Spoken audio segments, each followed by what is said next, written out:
I stood outside my nephew's wedding in the pouring rain, watching through the window, as my entire family laughed and celebrated inside. My brother saw me at the gate. He didn't open it. He said 5 words that changed everything. Mom said you weren't invited. That was the moment I stopped waiting to be loved. For 20 years, I was the forgotten daughter, the one they erased from family photos, the one whose birthday cards came back unopened. My mother told me my father died when I was 8. She lied. He was alive. And for 27 years, he'd been sending me money, thousands of dollars every single month. Money I never saw. Money she stole.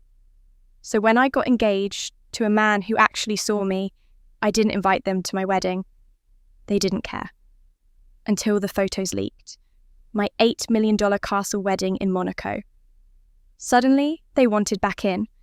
But I had receipts, bank statements, court documents, and a lawyer who was very, very good.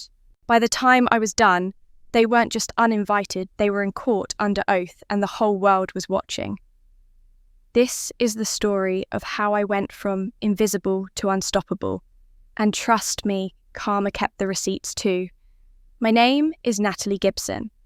I'm 35 years old, and for the last 7 years I've worked as a freelance graphic designer in a small town in the Midwest. The same town where I grew up. The same town where everyone knows your name and your business.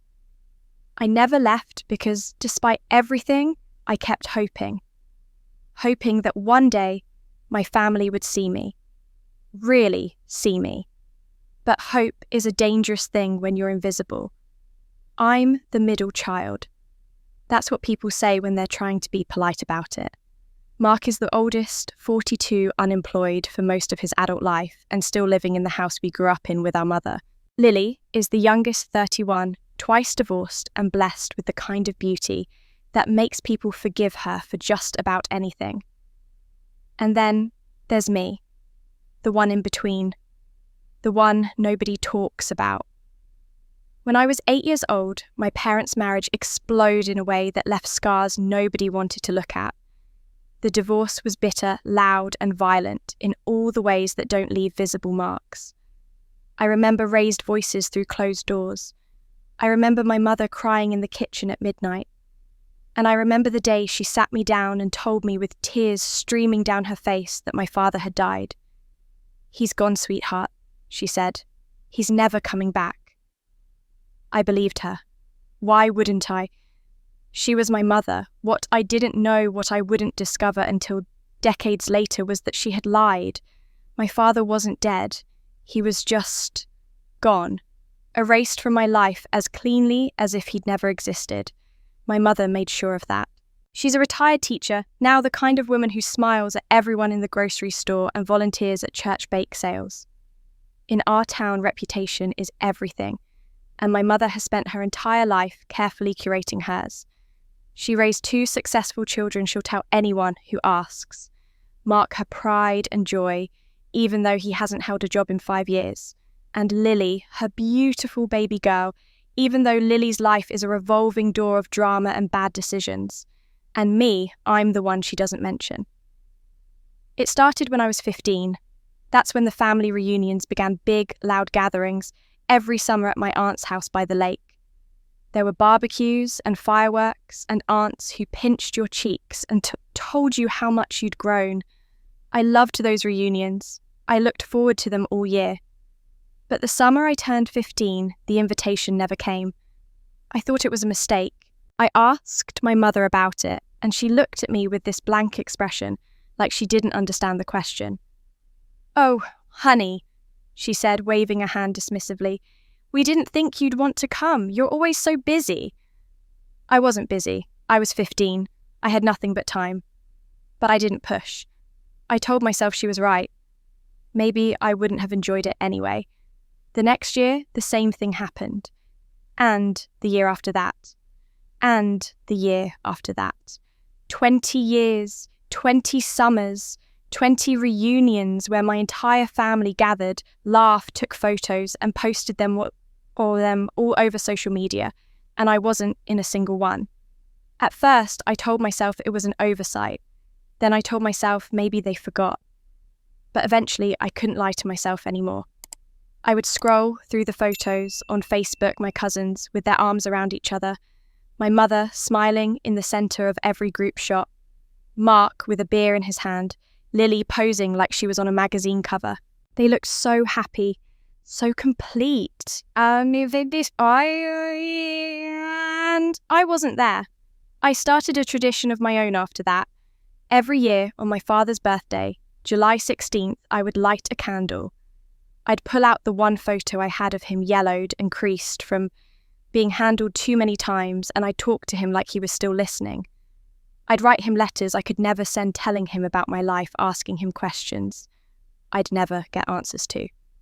Because even though my mother said he was dead, some part of me always believed family was everything.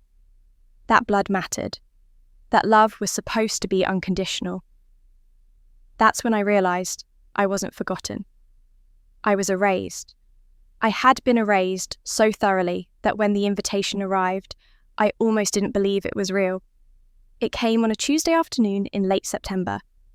I was working from home, hunched over my laptop, trying to finish a logo design for a local bakery, when I heard the mail truck rumble past. I didn't think much of it. Bills mostly. Maybe a coupon circular. But when I walked down to check the mailbox there, it was a cream-coloured envelope with elegant calligraphy across the front. My name. My address. Well, almost my address. It had been sent to 428 Maple Street instead of 482.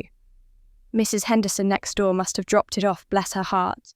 She was always mixing up our mail. I turned the envelope over in my hands, and that's when I saw the return address. Mark Gibson. My brother. My heart did something strange in my chest. It had been so long since I'd received anything from my family that I'd almost forgotten what it felt like to be included.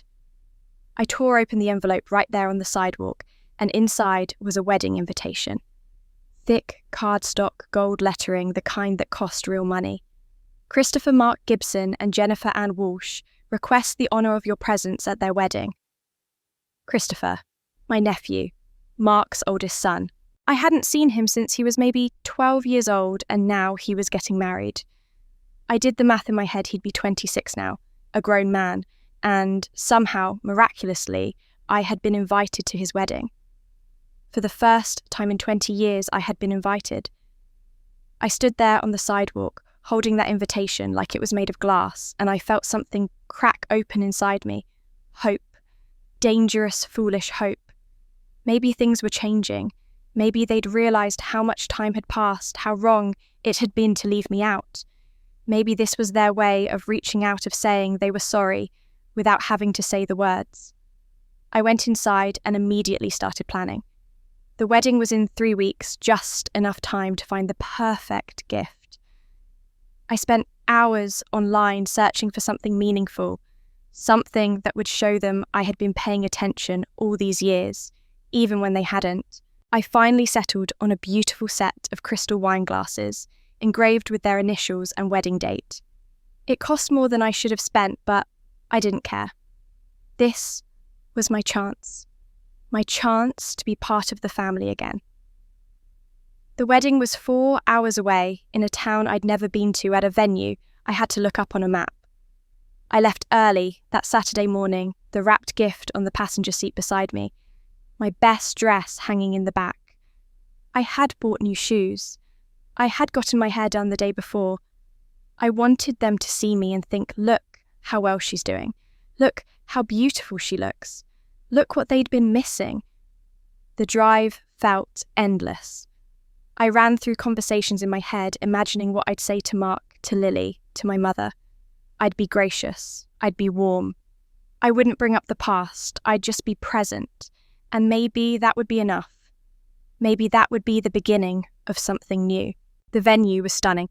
A historic estate with white columns and sprawling gardens.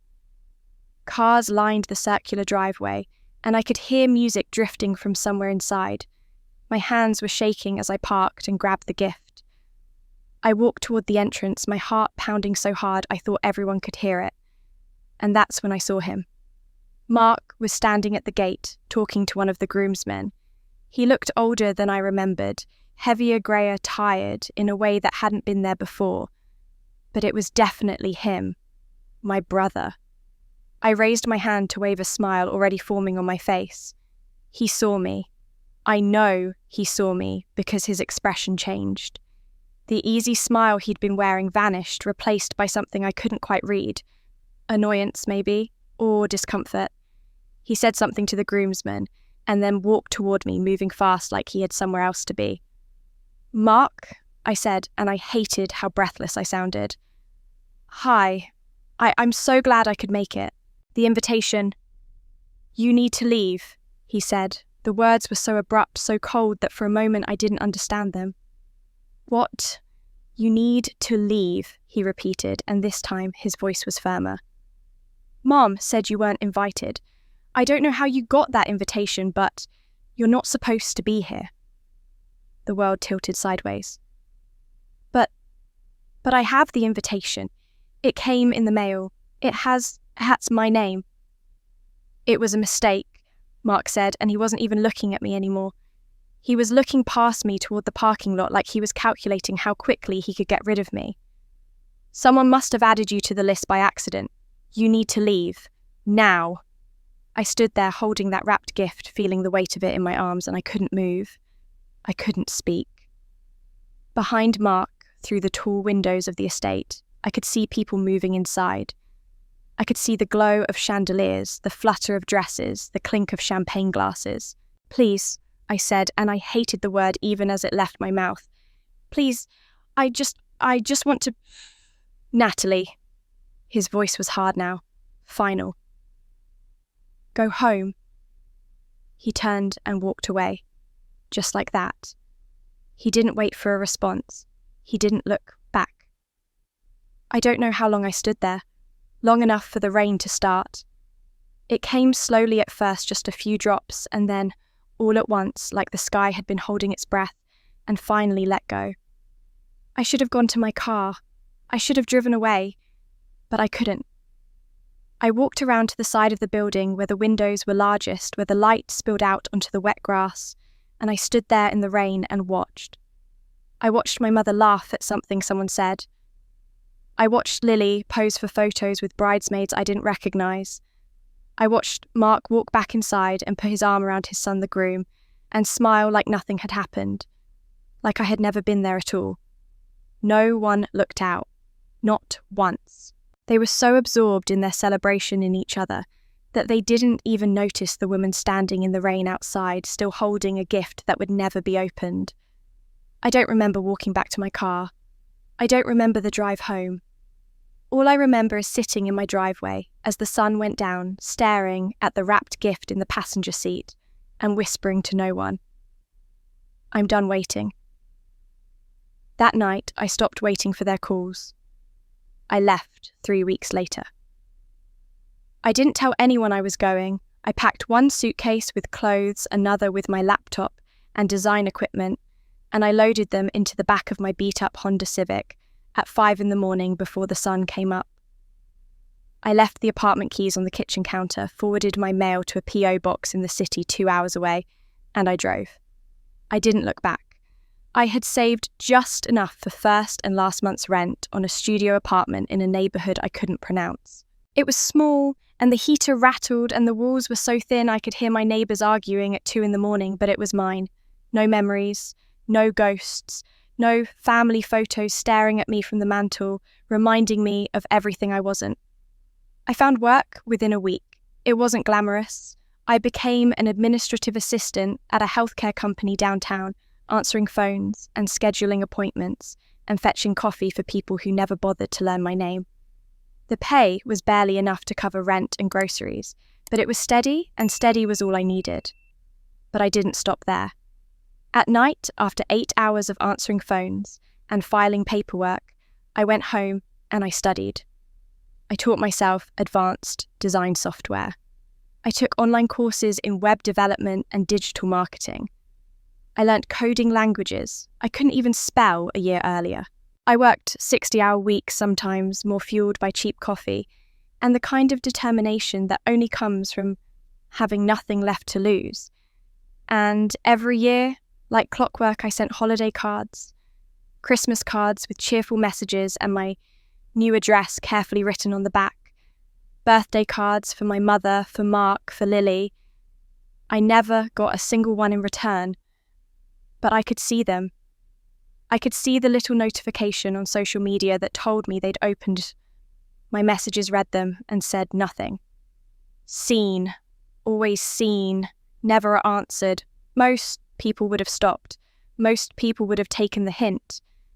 But some part of me, some stubborn, foolish part, still believed that if I just kept trying, if I just kept showing up in whatever small way I could, eventually they'd see me, really see me. I was wrong. By the time I turned 31, I had worked my way up to a junior project manager position. I had a small but growing freelance design business on the side. I was making decent money enough to move into a better apartment with actual insulation and neighbours I never heard. I was building something. I was becoming someone. And then the economy collapsed. It happened fast. One day I was sitting in a staff meeting discussing quarterly projections, and the next day I was sitting in HR, being handed a severance packet and told that due to unforeseen circumstances, my position had been eliminated. 20 people were let go that afternoon. I was one of them. The freelance work dried up almost immediately. Small businesses were cutting budgets. Non-profits were cancelling projects. People weren't hiring graphic designers when they were trying to figure out how to make payroll.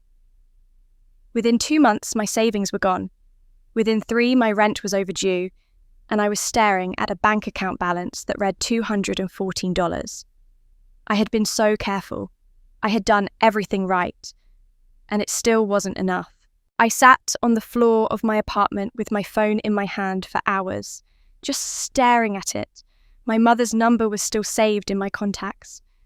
I hadn't called it in years, but it was there waiting.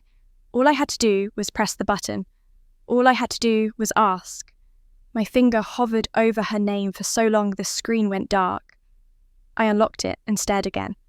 I told myself that family was supposed to help family, that blood was supposed to matter, that maybe, just maybe, if I explained how hard I'd been working, how much I'd tried, she'd understand. She'd help. I called. She answered on the 3rd ring. Hello. Her voice sounded exactly the same, like no time had passed at all. Mom, I said, and my voice cracked on the word. It's me. It's Natalie. There was a pause, a long one. Oh, she said finally. Hello? Not sweetheart, not honey, just oh. I closed my eyes and forced myself to keep talking. I'm sorry to bother you. I'm in a really difficult situation right now, and I was wondering if maybe you could help me. Just temporarily, just until I get back on my feet. I lost my job and you left us, she said, cutting me off. Her voice was cold, colder than I'd ever heard it. That was your choice, Natalie. You decided to leave. You decided to go off on your own. Don't expect us to fix your mistakes now. The line went dead. She had hung up on me. I sat there on the floor, holding my phone, staring at the blank screen, and something inside me shattered. Not broke, shattered, like glass that had been cracked for years and finally gave way. I don't know how long I sat there. It could have been minutes. It could have been hours. Eventually, I stood up and walked to the bathroom. I stared at myself in the mirror. Really stared.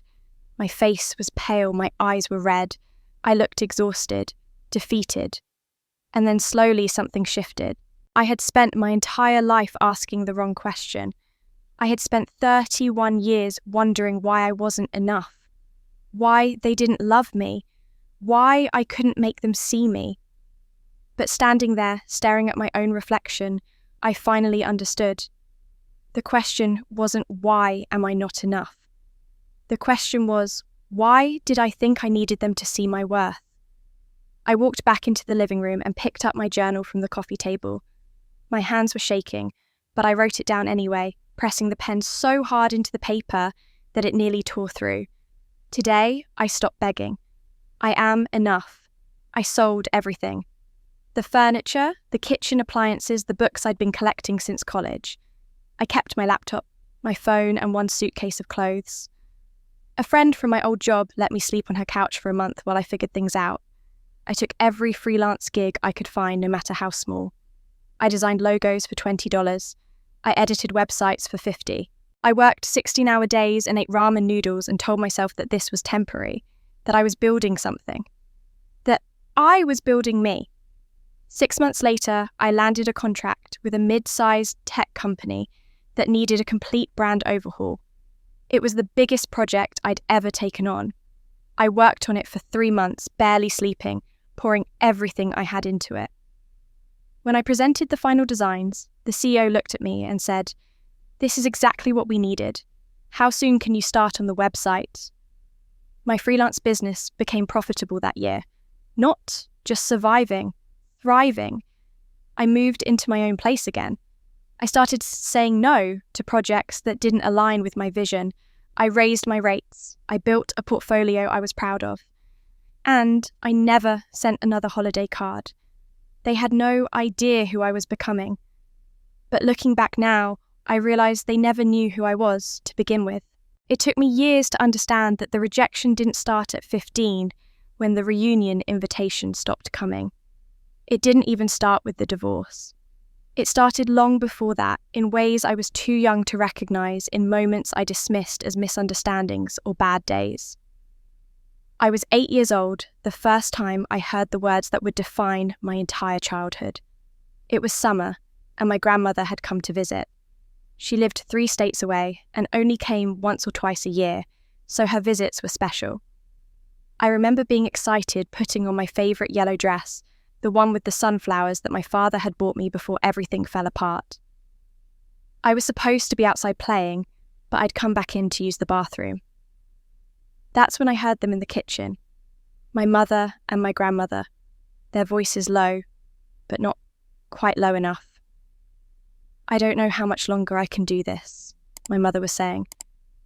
"Every time I look at her, I see him. I see what he did."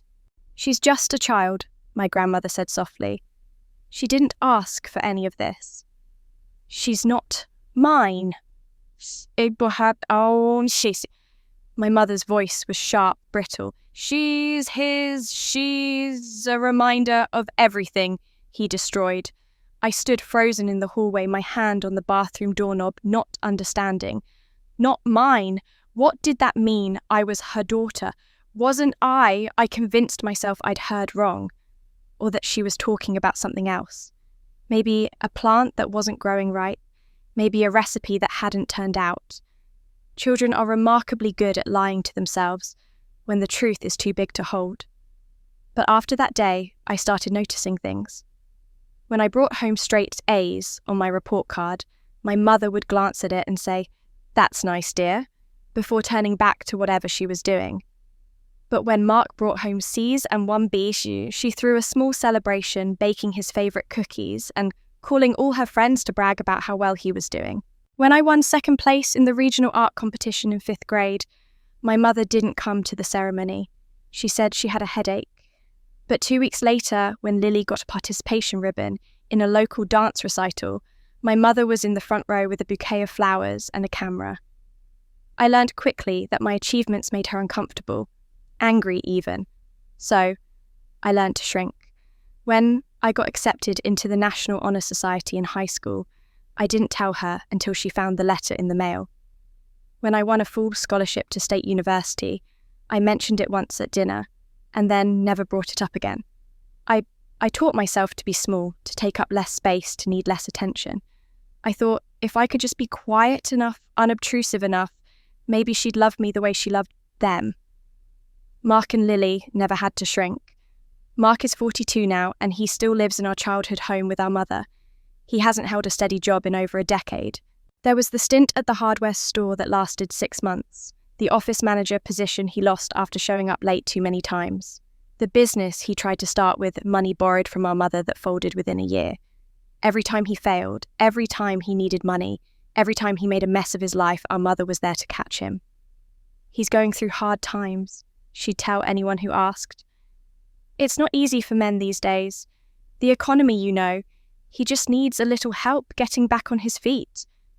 A little help that lasted years, decades. A little help that never seemed to end. And Lily. Beautiful Lily, with her perfect face and her chaos that followed her like a shadow. She was married at 23 to a man she'd known for 4 months, divorced at 25, married again at 27 to someone even worse, divorced again at 29. She moved from job to job, apartment to apartment, drama to drama, and somehow it was never her fault. She's just misunderstood, my mother would say, sighing like Lily was some tragic heroine in a novel instead of a grown woman who kept making the same mistakes over and over. People don't see how sensitive she is, how much she's been through. What Lily had been through was a childhood where she was told she was perfect and believed it. What she'd been through was a life where consequences didn't exist because someone was always there to smooth things over, to make excuses to pay the bills she couldn't pay, and cover the messes she refused to clean up. Our town is small, the kind of place where everyone knows everyone, where your reputation is built over generations, and gossip travels faster than news. My mother understood this better than anyone. She'd been a teacher there for 30 years. She volunteered at every church function, every town event, every fundraiser. People respected her, admired her. She'd built an image of herself as the devoted mother, the pillar of the community, the woman who'd raised her children right, despite the tragedy of her divorce. But I was the crack in that image. I was the evidence that something had gone wrong. I was the child who didn't quite fit, who didn't look enough like her, who reminded everyone that her marriage had ended in scandal and bitterness. And, worst of all, I was proof that her husband had betrayed her in ways the town whispered about but never said out loud. So she did what she had to do to protect her reputation. She erased me, not all at once, not obviously, just slowly, carefully, until I was barely there at all, until I was the daughter people forgot she had, until I was the name that didn't come up in conversation. And Mark and Lily, her real children, the ones who carried her blood, who looked like her and acted like her and needed her in ways that made her feel important, they became the whole story. The only story. I spent years trying to figure out what I'd done wrong, what I could do differently, how I could make her love me. It wasn't until I was 34 years old, sitting in my own apartment that I'd paid for with my own money, that I finally understood the truth. I hadn't done anything wrong. I had simply been born. And that was something I could never fix, no matter how small I made myself. I didn't know it then, but one day they'd come knocking again. And when they did, it wasn't because they'd had a change of heart. It was because they needed something. The call came on a Thursday afternoon in March. I was working from home, finishing up a website mock-up for a client, when my phone rang. I didn't recognize the number, but the area code was familiar. My hometown. I almost didn't answer. But something made me pick up. Hello? Natalie. My mother's voice. I hadn't heard it in years, but I recognized it instantly. It's Mum. My hand tightened around the phone. For a moment, I couldn't speak. Couldn't breathe. I know it's been a while, she continued as if we'd just talked last week instead of years ago, as if she hadn't hung up on me when I'd called her desperate and broke. But I'm calling because we need your help. It's Mark. He's in some trouble. Not how are you? Not I've missed you. Not I'm sorry, just we need your help. What kind of trouble? I heard myself ask. She sighed, and I could picture her rubbing her temple the way she always did when Mark disappointed her, which was often. He made some bad investments, got involved with some business partners who weren't honest with him. He owes $15,000, and if he doesn't pay it back by the end of the month, they're going to take legal action. I've helped as much as I can, but I just don't have that kind of money anymore. $15,000. I sat there staring at my computer screen at the half-finished website design, at the invoice I'd sent that morning for $8,000. I had the money. I'd worked hard for it, saved, carefully built a life where $15,000 wouldn't destroy me the way $200 once had. "Please, Natalie," my mother said, and her voice cracked just slightly. "He's your brother. Family helps family. Family helps family." The words I'd waited my whole life to hear, and they were being used to ask me for money. I should have said no. Every rational part of my brain was screaming at me to say no, to hang up, to protect myself the way I'd learnt to protect myself. But there was still that small part of me, that stupid, hopeful part that thought maybe this could be different. Maybe if I helped, if I showed them I was capable and generous and good, they'd finally see me, finally include me. "I'll transfer the money tomorrow," I said quietly. "Oh, thank you. Thank you so much. Mark will be so grateful. We all will." She hung up without saying goodbye. I transferred the money the next morning. $15,000 from my savings account to Mark's. I didn't attach a note. I didn't ask for a repayment plan. I just sent it, and then I waited. I waited for a thank you text, a phone call, even an email, something. Nothing came. 1 week later, I received a certified letter. The return address was from a law firm I'd never heard of in a city I'd never been to. My hands were shaking as I signed for it, as I carried it inside and stared at the thick cream envelope. I opened it, standing in my kitchen, and the first thing I saw was the letterhead. Estate of Richard James Gibson. My father's name. The letter was formal, written in the careful language lawyers use, but the meaning was clear. My father had passed away 3 months ago. Heart attack. He'd been doing volunteer medical work in Guatemala, providing free healthcare to rural communities when it happened. He was 60 years old. I had to read that part 3 times before it made sense. Volunteer medical work. My father had been a doctor. My mother had never told me that. She'd never told me anything about him except that he was gone. The letter went on to explain that I was named as a beneficiary in his will. There was a small property in upstate New York, a cabin on 2 acres of land, and a scholarship fund he'd established in my name totaling $200,000, designated for young women pursuing careers in the arts. $200,000 for a scholarship fund in my name. I sat down hard in one of my kitchen chairs, the letter trembling in my hands. There was more. Attached to the letter was a smaller envelope sealed with my name written across it in handwriting I didn't recognise but somehow knew. Inside was a single page, a letter from my father. "My dearest Natalie," it began, "if you're reading this, it means I'm gone, and I never got the chance to meet you as the woman you've become. That is my greatest regret. I want you to know that everything I'm leaving you is for you alone, not family assets, not to be claimed by others. These are gifts I wish I could have given you in person. The property is a place where I once hoped we might spend summers together. The scholarship fund is my way of ensuring that your love of art, which I saw even when you were small, continues to touch other lives. You deserved so much more than I could give you. Please know that I never stopped thinking of you. I never stopped hoping, and I never stopped loving you." The letter was dated 2 years ago. My vision blurred. I read it again, and again, and then I saw the final paragraph of the lawyer's letter, the part I'd skipped over in my shock. "Please note that Mr. Gibson established an anonymous trust fund 27 years ago, which provided monthly support payments of $3,000 to $4,000.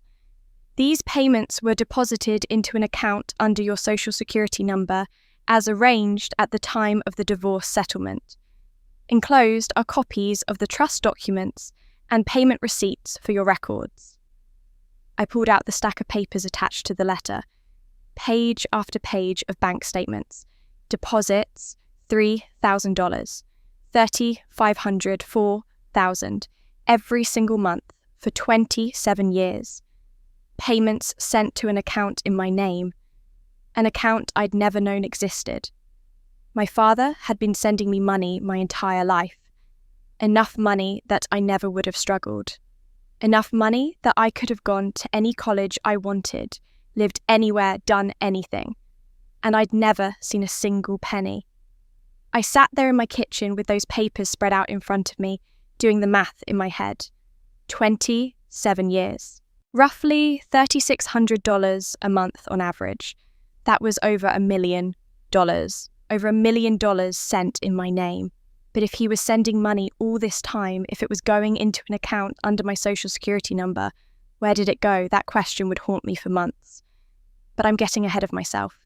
Because before I could understand what had been stolen from me, I first had to learn what it felt like to be truly seen.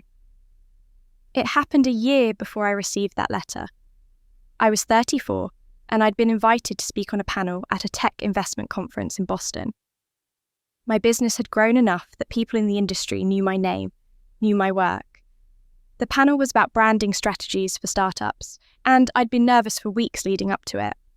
I wore my best suit, the navy one I'd bought for client meetings. I practiced my talking points in the hotel mirror that morning, and when I walked out onto that stage and saw the audience 200 people in business attire with notebooks and laptops open, I felt that old familiar instinct to shrink to make myself smaller. But I didn't. I spoke clearly. I answered questions thoughtfully, and when it was over and people came up to talk to me, I didn't deflect or minimize my expertise the way I used to. That's when I met him. He waited until the crowd had thinned, until it was just a few stragglers asking final questions. He was tall, maybe 6'1", with dark hair just starting to grey at the temples, and eyes that actually looked at you when you spoke. He wore an expensive suit, but somehow didn't look uncomfortable in it. "That was an excellent presentation," he said, extending his hand. "Andrew Chen. I'm a venture capitalist here in Boston." I shook his hand. "Natalie Gibson, thank you." "I especially appreciated your point about authentic storytelling in brand development," he continued. "Too many companies try to manufacture authenticity, and it shows. You clearly understand the difference." We talked for 20 minutes right there in the conference hall. He asked smart questions about my work, about how I'd built my client base, about the challenges of running a creative business. He didn't talk over me. He didn't explain my own industry back to me. He just listened, really listened, and asked thoughtful follow-up questions that showed he was actually paying attention. Before we parted ways, he asked if I'd be interested in grabbing coffee the next morning. "I'm working with a few startups that could really benefit from your expertise," he said. "No pressure, just a conversation." I said yes. That coffee turned into breakfast. Breakfast turned into a walk through Boston Common. And by the time I flew home 2 days later, I had his number in my phone and a strange, unfamiliar feeling in my chest that I eventually recognized as hope. We started dating long distance. He'd fly to my city or I'd fly to Boston. We'd meet halfway in New York for weekends. He took me to restaurants I'd never heard of and listened when I talked about design theory, and never once made me feel like my work was less important than his. When I told him about a difficult client, he didn't try to fix it. He just listened and said, "That sounds frustrating. How are you handling it?" 6 months in, I realized I was falling in love with him. And that terrified me, because Andrew was the kind of man who asked questions, who noticed things. And one of the things he'd noticed was that I never talked about my family. We were having dinner at his apartment in Boston when he brought it up. It was a Sunday evening, and he cooked something he did surprisingly well, and we were sitting on his couch with wine, and the kind of comfortable silence that comes when you've spent enough time together that you don't need to fill every moment with words. "Can I ask you something?" he said. I tensed immediately. "Sure." "You've never mentioned your family, not once in 6 months." He wasn't accusatory, just curious. "I'd love to meet them someday. Your parents, your siblings. I want to know the people who raised someone as remarkable as you." I set my wine glass down carefully on the coffee table. My hands were shaking. "There's not much to tell." "Natalie." He turned to face me fully, and his expression was so open, so genuinely interested, that it made my throat tight. "You don't have to tell me anything you're not ready to share, but I hope you know that whatever it is, it's safe with me." I'd spent weeks deflecting this conversation, changing the subject, making vague references to being from a small town and leaving it at that. But sitting there in his living room looking at this man who'd shown me nothing but kindness and respect, I realised I was tired of hiding. So I told him. All of it. The divorce I barely remembered. The mother who could never love me. The 20 years of exclusions and erasures. The nephew's wedding where I stood outside in the rain. The phone call when I was broke and desperate and she hung up on me. I told him everything, and when I was done, I couldn't look at him. I was afraid of what I'd see. Pity, maybe. Or worse, the slow realisation that I was damaged goods too complicated, not worth the trouble. "Look at me," he said softly. I forced myself to meet his eyes. "Thank you for trusting me with that," he said. "And I'm sorry. I'm sorry they couldn't see what was right in front of them. But that's their failure, not yours." My eyes were burning. "You don't have to—" "I'm not finished," he said, and there was something fierce in his voice now. "You asked me once why I wanted to get to know you. You remember that after our third date, you asked me what I saw in you, like you couldn't understand why anyone would choose to spend time with you." I remembered.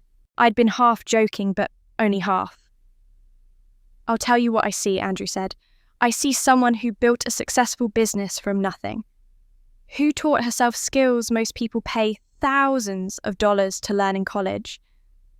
Who treats everyone she meets with respect and kindness, even though she wasn't shown much of either growing up.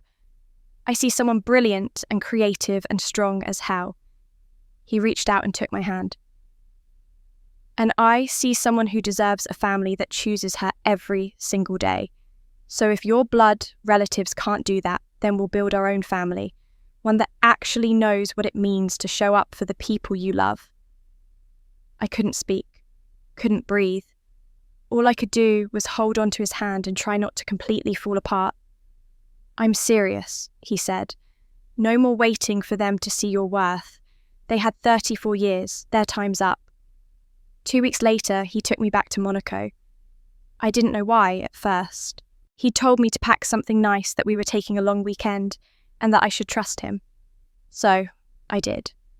We flew into Nice and drove along the coast with the windows down, the Mediterranean spreading out blue and endless beside us. I'd never been anywhere like this. The closest I'd come to luxury travel was a work conference in Chicago, where I'd stayed in a mid-range hotel and eaten room service alone. But Andrew drove us through Monaco like it was the most natural thing in the world, past buildings that looked like they belonged in movies, past yachts the size of houses, past people who looked like they'd never worried about money a day in their lives. He'd booked us a room at a small hotel overlooking the harbour. Not the biggest or flashiest, but beautiful in a quiet way, with a balcony that faced the water and windows that let in the golden afternoon light. We spent the first day just walking, exploring the old town with its narrow streets and pastel buildings, eating at a small cafe, where the waiter knew Andrew by name. "You've been here before," I said. "A few times," he admitted. "For work, mostly, but I always thought this place deserved to be seen with someone who'd appreciate it." That evening, he suggested we watch the sunset from the harbour. We walked down to the edge of the port just as the sky was beginning to turn pink and gold, and he led me to a quiet spot away from the tourist crowds, where we could see the boats rocking gently in the water and the sun sinking toward the horizon. We stood there in silence for a while, and I remember thinking that I'd never felt more at peace, more present, more myself. "Natalie," Andrew said, and something in his voice made me turn to look at him. He was holding a small box. My breath caught in my chest. I couldn't move, couldn't speak. I just stood there staring at that box while my heart pounded so hard I was sure everyone in Monaco could hear it. "I've thought about how to do this for weeks," he said, and I could see that his hands were shaking slightly. Andrew, who commanded boardrooms and negotiated million-dollar deals, was nervous. I had this whole speech planned. But now that we're here, all I can think is how simple this really is. He opened the box and inside was a ring. Not the biggest diamond I'd ever seen, but perfect, elegant, understated. I love you, I see you, and I choose you every day for the rest of my life if you'll let me. He wasn't on one knee. We weren't in some grand public display. It was just us standing by the water as the sun set, and it was perfect. Yes, I whispered, then louder. Yes. He slid the ring onto my finger, and then he was kissing me, and I was crying and laughing at the same time, and I couldn't remember ever feeling this happy. This wanted, this seen. When we finally pulled apart, he reached into his jacket pocket and pulled out a folded brochure. "There's one more thing," he said. "I know you didn't grow up with celebrations. I know you spent your whole life being excluded from the moments that should have been yours. So I want to give you something they never did." He unfolded the brochure and showed it to me. It was a castle, an actual castle perched on a cliff overlooking the Mediterranean, with stone walls and arched windows and giant gardens that looked like something out of a fairy tale. "I called them last week," Andrew said. "They host weddings, small, intimate ones. I thought maybe we could get married here, in 6 months if that's enough time. Just us and the people who actually love you. No one who made you feel small, no one who excluded you. Just the family we choose." I stared at the brochure at that beautiful castle, and something inside me broke open. Happy tears this time. Tears I didn't have to hide or be ashamed of. "You don't have to decide now," Andrew said quickly. "If you want something different, we can—" "It's perfect," I said. "It's perfect." We spent the rest of the evening planning. Not the details, not yet, but the vision. A small wedding, maybe 40 or 50 guests. People from my industry who'd become friends over the years. Andrew's family, who'd already welcomed me with open arms. His college roommate who'd become like a brother to him. My old roommate from my first apartment in the city, the one who'd let me sleep on her couch when I had nowhere else to go. "No family?" Andrew asked carefully. I shook my head. "They're not family. They're just people I'm related to." He squeezed my hand. "Then we won't invite them." 6 months felt like both forever and not enough time. We flew home the next day and immediately started planning. Andrew hired a wedding coordinator who specialised in destination weddings. I started designing our invitations myself, pouring all my creativity into something that would be ours and only ours. We chose a date in early April when the weather in Monaco would be perfect and the gardens would be in bloom. I didn't post anything on social media, didn't announce it publicly. The invitations went out quietly, personally, to the people who mattered. But word has a way of travelling, especially in professional circles. One of my clients mentioned it to a colleague. That colleague knew someone who knew someone from my hometown, and suddenly, like a stone dropping into still water, the ripples spread. I didn't think much of it at first. I was too happy, too caught up in choosing flowers and tasting cakes and finding the perfect dress. Andrew and I were building something beautiful, something that was just ours, and I felt lighter than I had in years. The invitations went out in January. By February, I'd received RSVPs from almost everyone. By March, we'd finalised the menu and the music and confirmed our travel arrangements. Everything was falling into place exactly the way we'd hoped. I should have known it wouldn't last. 3 months later, my phone rang. It was Mum. I stared at her name on the screen for 3 rings before I answered. My hand was shaking. Andrew was in the kitchen, making dinner, and I could hear him humming something off key, happy and unaware. I stepped out onto the balcony and pressed accept. "Hello, Natalie, sweetheart." Her voice was bright, warm, dripping with an enthusiasm I hadn't heard in decades. "I heard your wonderful news. You're getting married. Sweetheart, She'd called me sweetheart. I couldn't remember the last time she'd used that word for me. Yes, I said carefully. I am. Oh, honey, I'm so happy for you. So happy. Mark told me and I just had to call right away. When is the big day? Where are you having it? I want to hear everything. Mark told her. Of course he did. Word had travelled through mutual connections, through the small-town gossip network that never forgot anyone or anything, and it had landed right back in her lap. It's in April, I said. In Monaco.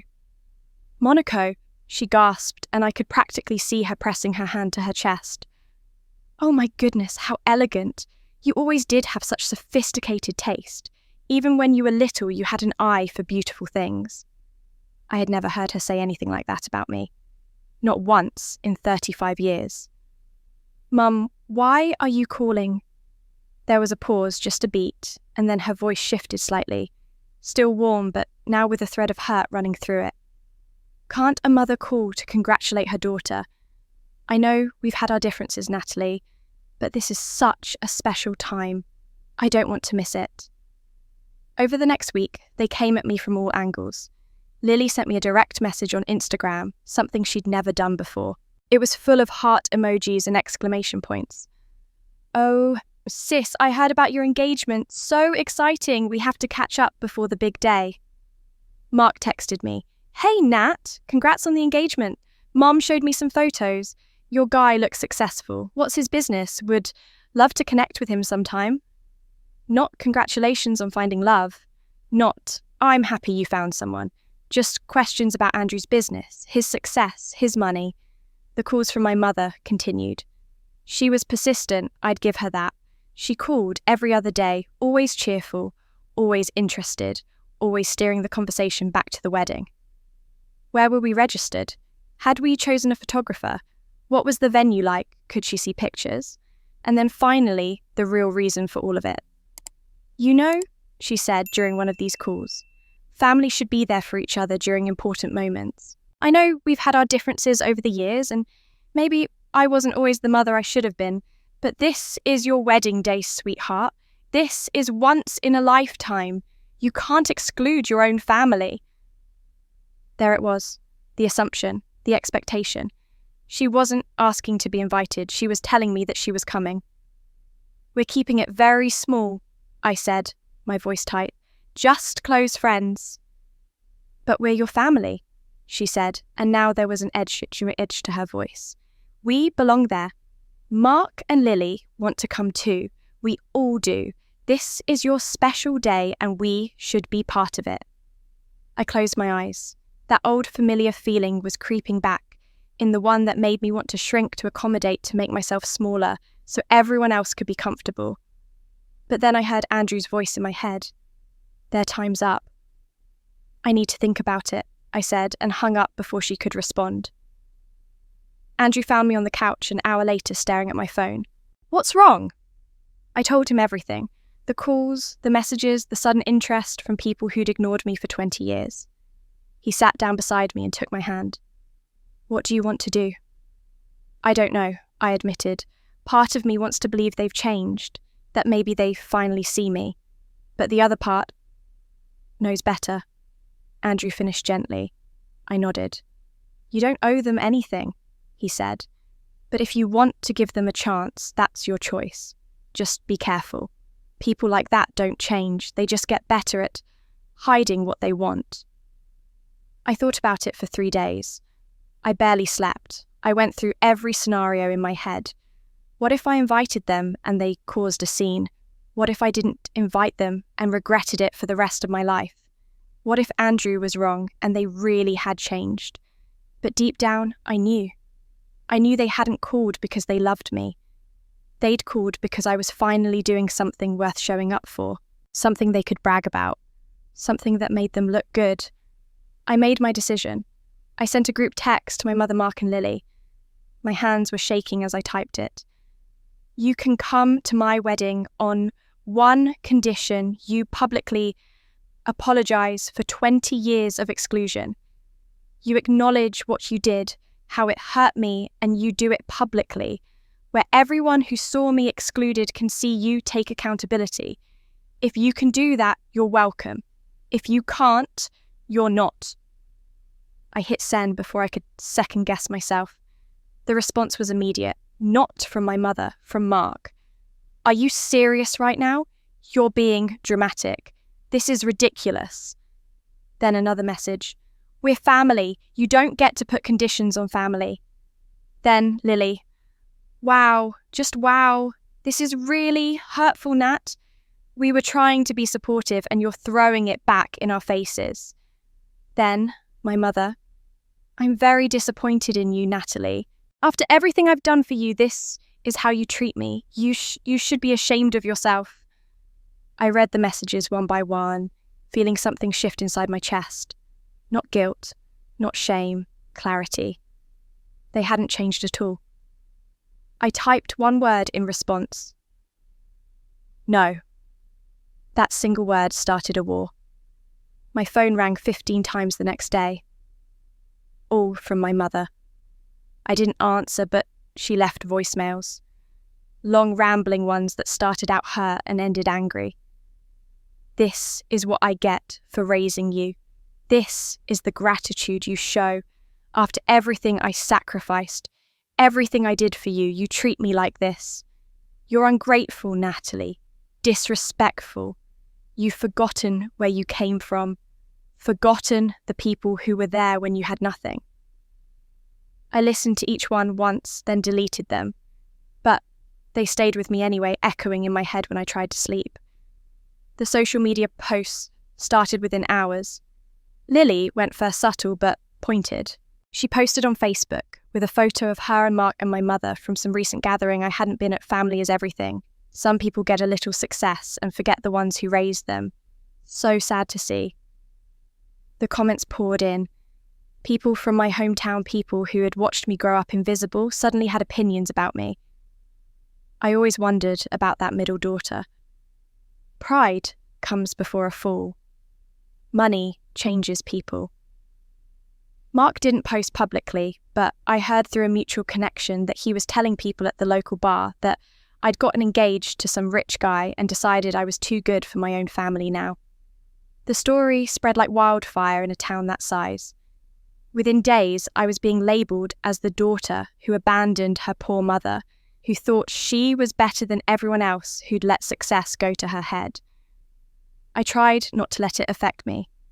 I tried to focus on the wedding, on the beautiful life Andrew and I were building, but the words wormed their way in anyway. Andrew found me crying in the bathroom one night, scrolling through Facebook comments from people I hadn't talked to in 15 years, all of them weighing in on what kind of person I was. He took the phone out of my hands and set it on the counter. "Look at me," he said. I couldn't. I was too ashamed. Ashamed that I was letting them get to me. Ashamed that after everything, their words still had the power to hurt. "Natalie, look at me." I finally met his eyes. "These people don't know you," he said firmly. "They don't know what you survived. They don't know how hard you worked or how many times you tried to be part of a family that didn't want you. Their opinions mean nothing. But everyone thinks, I don't care what everyone thinks. I care what's true. And the truth is that you're the strongest person I know, and in 6 weeks, we're getting married in Monaco, surrounded by people who actually love you. That's what matters." Sure, he pulled me close, and I let myself cry into his shoulder while he held me. "Let me handle the security for Monaco," he said quietly. "I'll double it. I'll brief the venue staff. If any of them show up uninvited, they won't get within 100 yards of you. You do that, I'd do anything to protect you," he said. "And I'm going to make sure this wedding is everything you deserve. Unforgettable." I nodded against his chest, and for the first time in days, I felt like I could breathe again. The attacks continued for another week. More posts, more voicemails, more gossip filtering back to me through people who thought I should know what was being said. I stopped looking at social media entirely. I blocked my mother's number.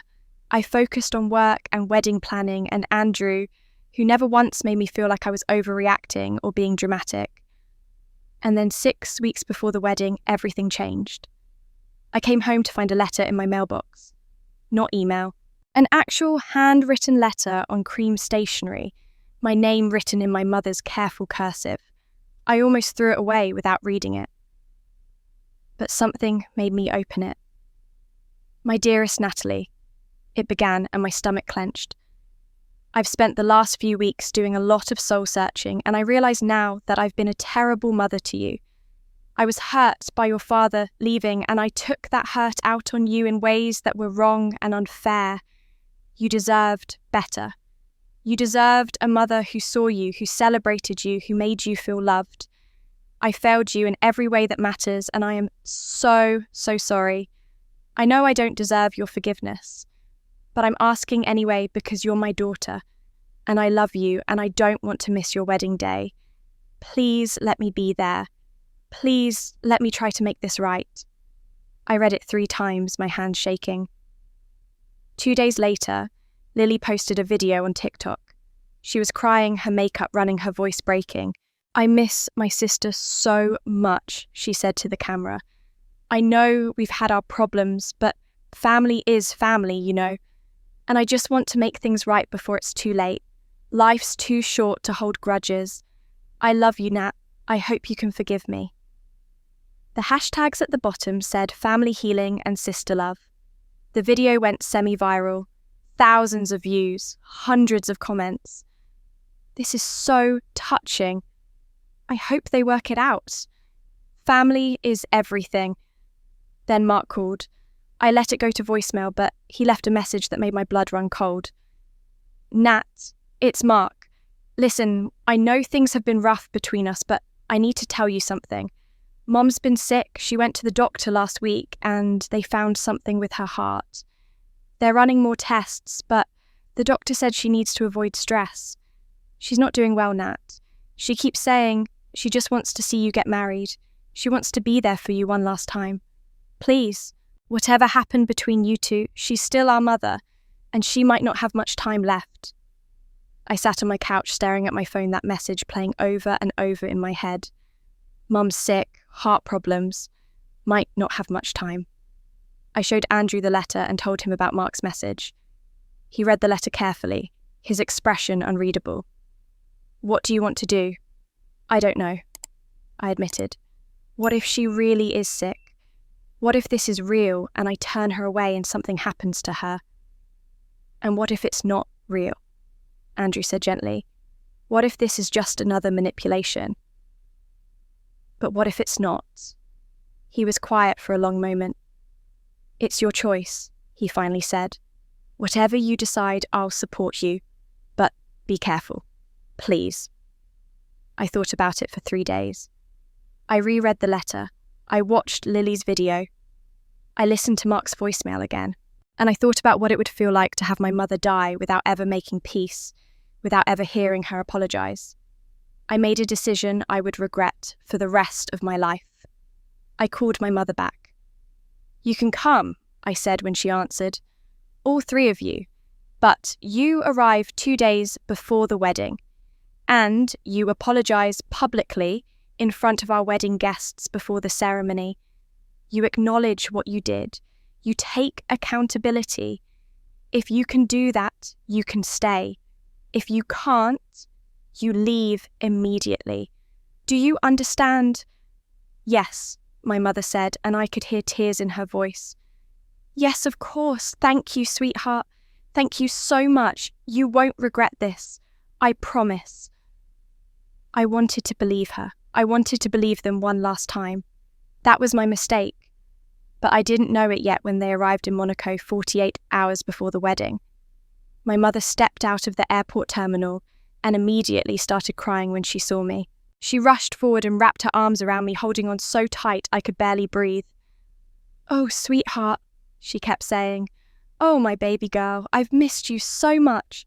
I stood there stiffly, not quite able to hug her back, but not pushing her away either. Over her shoulder, I could see Lily pulling designer luggage behind her, looking around Monaco like she was cataloguing everything for later. Mark was on his phone, but He looked up long enough to nod at Andrew and say, "Nice place you've got here." Andrew had booked them rooms at a hotel 10 minutes from ours, close enough to be convenient, far enough that we had space. He'd also briefed the security team at our hotel, and the wedding venue about the situation, showed them photos, made it clear that if there were any problems, they were to contact him immediately. "Just a precaution," he told me. I hope I'm wrong about them. That first evening, we all had dinner together at a restaurant overlooking the harbour. My mother was effusive, complimenting everything from the wine to the view to my engagement ring. Lily brought gifts, expensive candles for me, a bottle of scotch for Andrew, little tokens that probably cost more than she could afford. Mark made small talk with Andrew about the venture capital business, asking questions that seemed casual but felt calculating. "So what kind of prenup did you guys sign?" my mother asked at one point, her voice light and conversational. "I always think those are so smart for second marriages." "Well, first marriages with significant assets, I mean." Andrew's smile didn't waver. "That's between Natalie and me." Of course, she said quickly. "I just want to make sure my daughter is protected." After dinner, I walked them back to their hotel. My mother hugged me again at the entrance. Lily kissed my cheek and Mark shook my hand. "See you tomorrow," he said. "Big day coming up." Andrew and I went back to our hotel and I felt the knot in my chest loosen slightly. Maybe I had been wrong. Maybe they really had changed. Maybe this would actually work out. We had a late dinner with the wedding planner, going over final details, the timeline, the seating arrangements, the menu, changes one of our guests had requested. It was after 10 when we finally made it back to our room and I was exhausted. Andrew's phone buzzed. He glanced at it and his expression changed. "What?" I asked. He didn't answer. He just unlocked his phone and started swiping through, something his face getting harder with each passing second. "Andrew, what is it?" He looked up at me, and I saw something in his eyes I'd never seen before. Fury. "I need to show you something," he said quietly, "but I need you to stay calm." He turned his phone around and showed me the screen. It was a video feed, black and white, showing our hotel room from an angle near the ceiling. And there, moving through our things, opening drawers, rifling through the documents on the desk, was Lily. My blood went cold. "I had security install cameras this morning," Andrew said. "I didn't tell you because I didn't want you to feel like I was being paranoid, but I needed to know if..." He stopped. "I'm sorry. I'm so sorry." I watched in numb silence as Lily picked up papers from the desk, held them up to read them. She found the folder the lawyer had sent me, the one with my father's will and the trust fund documents.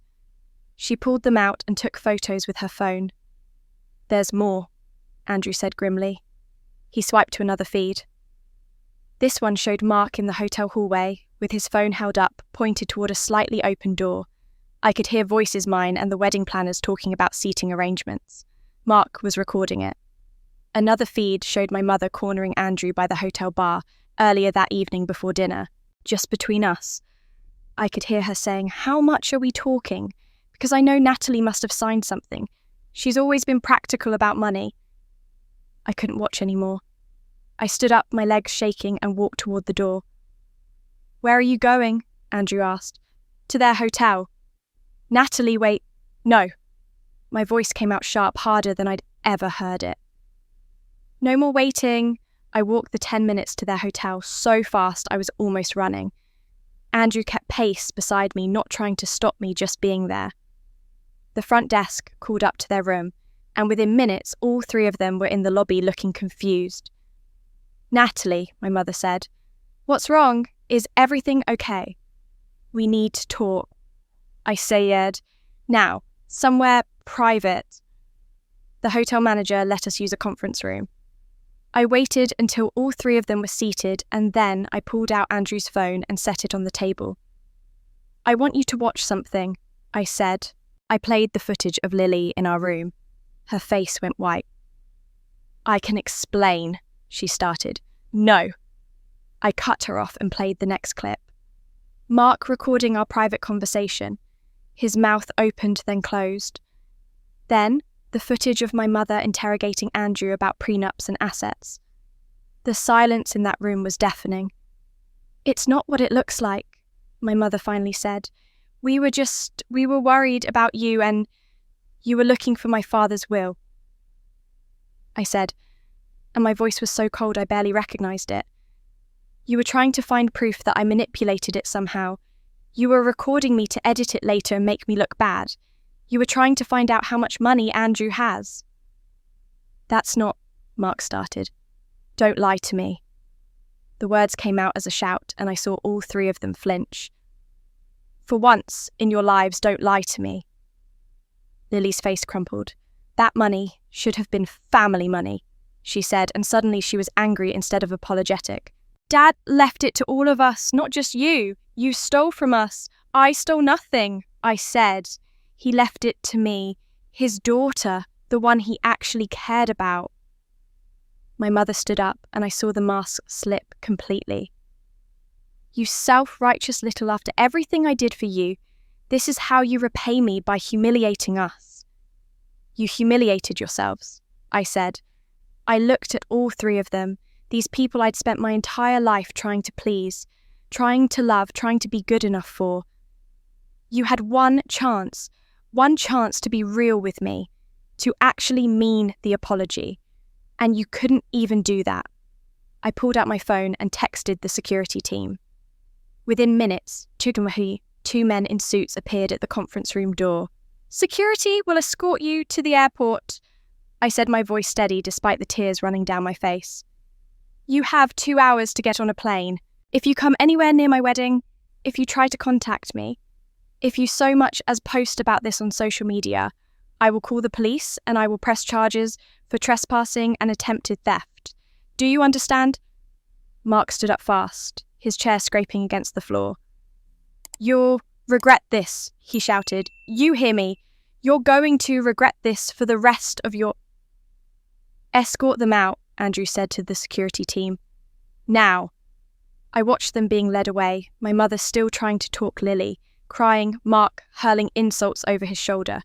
I watched until they were out of sight, and then my knees gave out. Andrew caught me before I hit the ground. "I've got you," he whispered. "I've got you." I thought that was the end, but it was only the beginning. Though I didn't know it yet as I stood in front of the mirror on my wedding day, adjusting the delicate lace veil that had been my something borrowed from Andrew's sister. The morning had dawned clear and perfect, the kind of Mediterranean spring day that looks like it belongs in a painting. Through the window of my suite at the castle, I could see the gardens below, already set up for the ceremony. White chairs arranged in neat rows, an arch covered in climbing roses and jasmine. The sea stretching out endless and blue beyond the castle walls. 50 guests, that was all. 50 people who had earned their place there. Andrew's parents warm and welcoming from the first time I'd met them. His sister and her family. His college roommate who'd become like a brother. My old roommate from the city, the one who'd let me sleep on her couch when I had nothing. Clients who'd become friends. Colleagues who'd believed in me when I was just starting out. People who had shown up for me without being asked, without conditions, without expecting anything in return. No mother, no siblings, no relatives who'd spent 20 years pretending I didn't exist. Just the people who'd chosen me and whom I'd chosen back.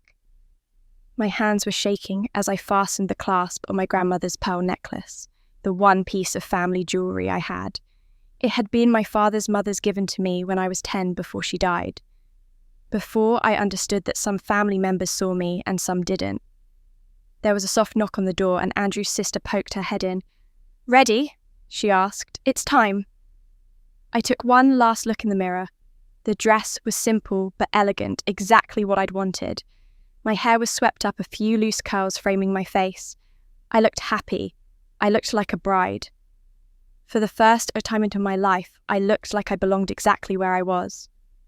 The ceremony took place in the castle's garden courtyard, as the afternoon sun cast everything in gold. I walked down the aisle alone the way I'd wanted it. No one to give me away, because I'd always belonged to myself. And at the end of that aisle stood Andrew, and when he saw me, his eyes filled with tears. The ceremony itself was a blur. I remember the officiant's words, the way Andrew's hands trembled slightly when he slid the ring onto my finger, the feeling of his lips on mine when we were finally officially married. But what I remember most clearly were his vows. He'd written them himself, and when he pulled out the folded paper from his jacket pocket, I saw that his hands were shaking. "Natalie," he began, his voice thick with emotion. "You spent 20 years being unseen by people who should have celebrated you. I promise to see you every single day, not just the successes and the beautiful moments, but the struggles and the doubts and the days when you feel like you're not enough. I promise to remind you that you are, that you always have been, that your worth was never determined by their blindness." I was crying before he finished, and half the guests were crying with me. When it was time for the reception, Andrew gave a speech that made me fall in love with him all over again. He stood there with his champagne glass raised and told 50 people about the woman I'd become. "Natalie didn't grow up with family celebrations," he said, and the garden went quiet. "She spent birthdays alone, holidays forgotten. She watched from the outside while other people got the love she deserved. But what they didn't understand is that every time they excluded her, every time they made her feel invisible, they were teaching her something invaluable. They were teaching her strength, resilience, the ability to build something beautiful from nothing." He turned to look at me, and his eyes were bright. "Today, we celebrate not just our love, but her. Everything she's survived, everything she's become. And I want everyone here to know something important." His voice got stronger. "Your worth doesn't change based on who's watching. It doesn't increase because people finally notice you, and it doesn't decrease because they didn't. It's always been there. You were always worthy of this." The garden erupted in applause. People were openly crying now, standing up, and then suddenly everyone was on their feet, and I was standing there overwhelmed, and Andrew was pulling me into his arms and whispering in my ear, "This is what you deserved all along." The rest of the evening was perfect in a way I didn't know life could be. The food was incredible, the music was exactly right. During the golden hour, as the sun began to set over the Mediterranean, the photographer captured us laughing on the castle terrace, the light turning everything warm and amber. I danced with Andrew. I danced with his father. I danced with friends I hadn't seen in years who'd flown across the ocean to be there. Person after person came up to me throughout the night. Andrew's mother held my hands and said, "You're the daughter I always wanted." My old roommate hugged me and whispered, "Look at you now. Look how far you've come." A client I'd worked with for years, a woman in her 60s, who'd built her own business from nothing, took me aside and said, "I know a little bit of your story, what they did to you, and I want you to know that watching you stand here tonight in this beautiful place, married to this good man, surrounded by people who love you, this is what winning looks like."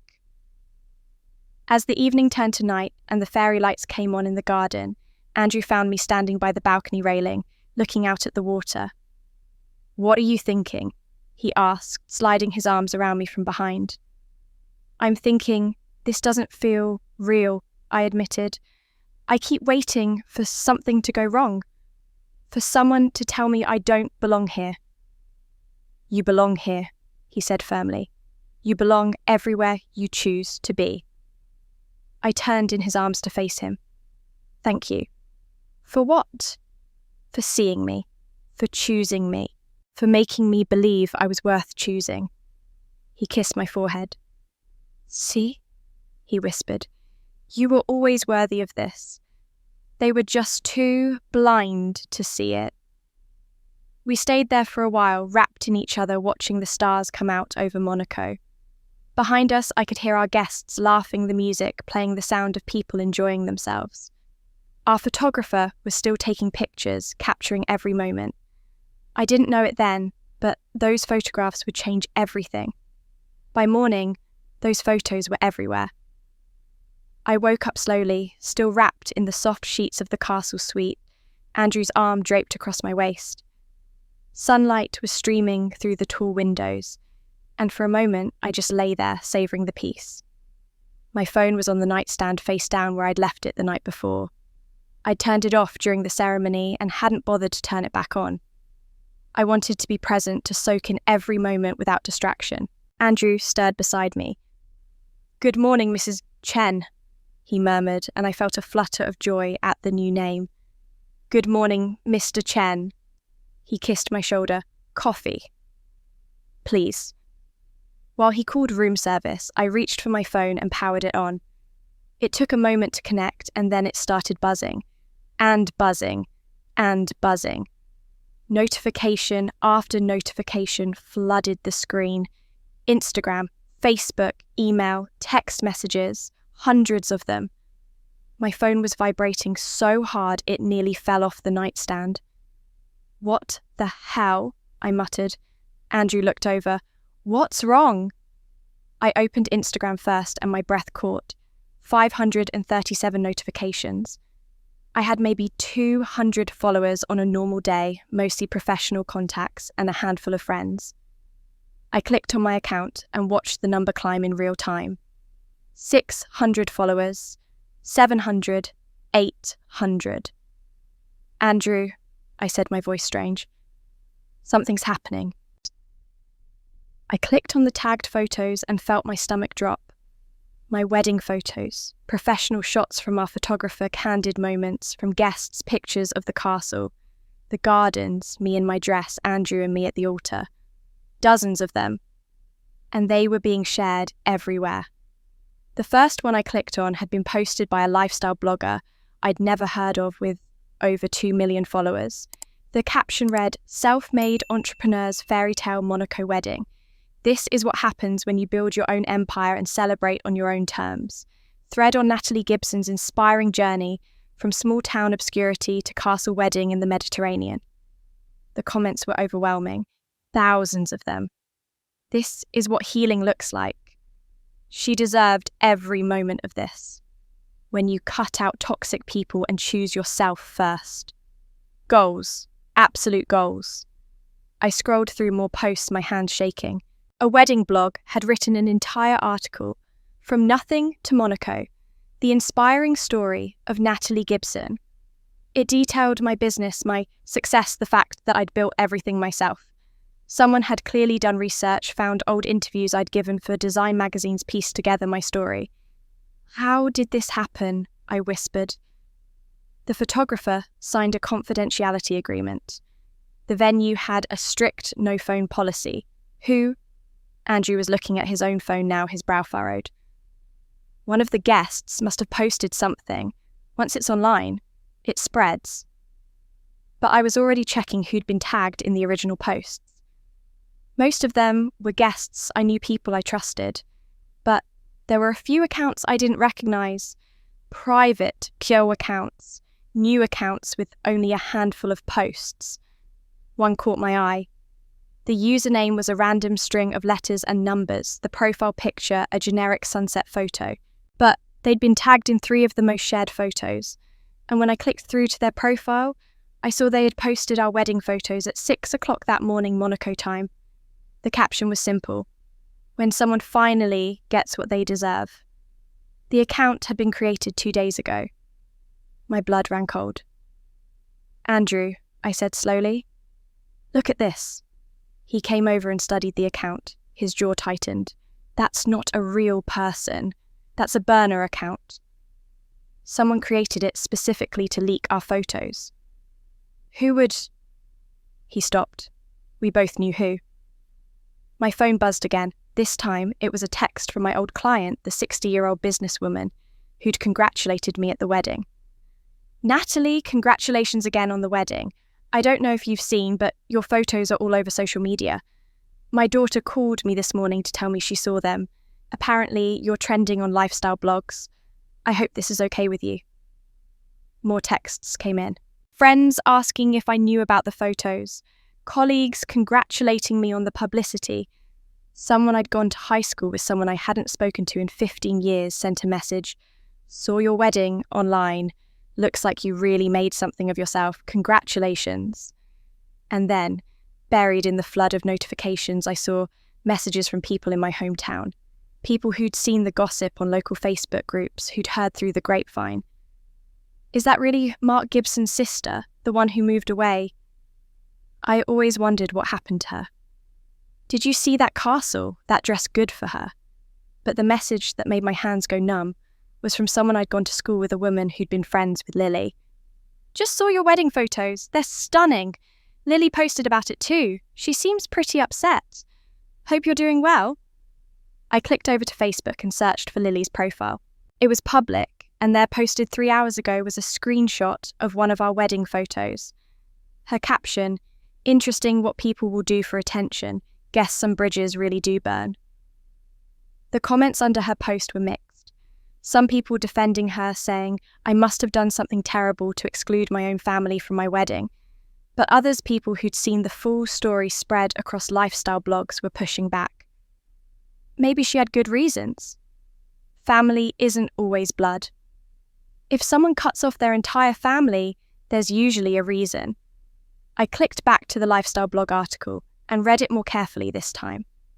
It didn't name my family specifically, but it mentioned that I'd grown up in difficult circumstances, that I'd built my business without family support, that this wedding represented not just a marriage, but a triumph over exclusion and neglect. Someone had talked to the press. Someone had given them just enough of my story to make it compelling without revealing too many details. And I knew exactly who.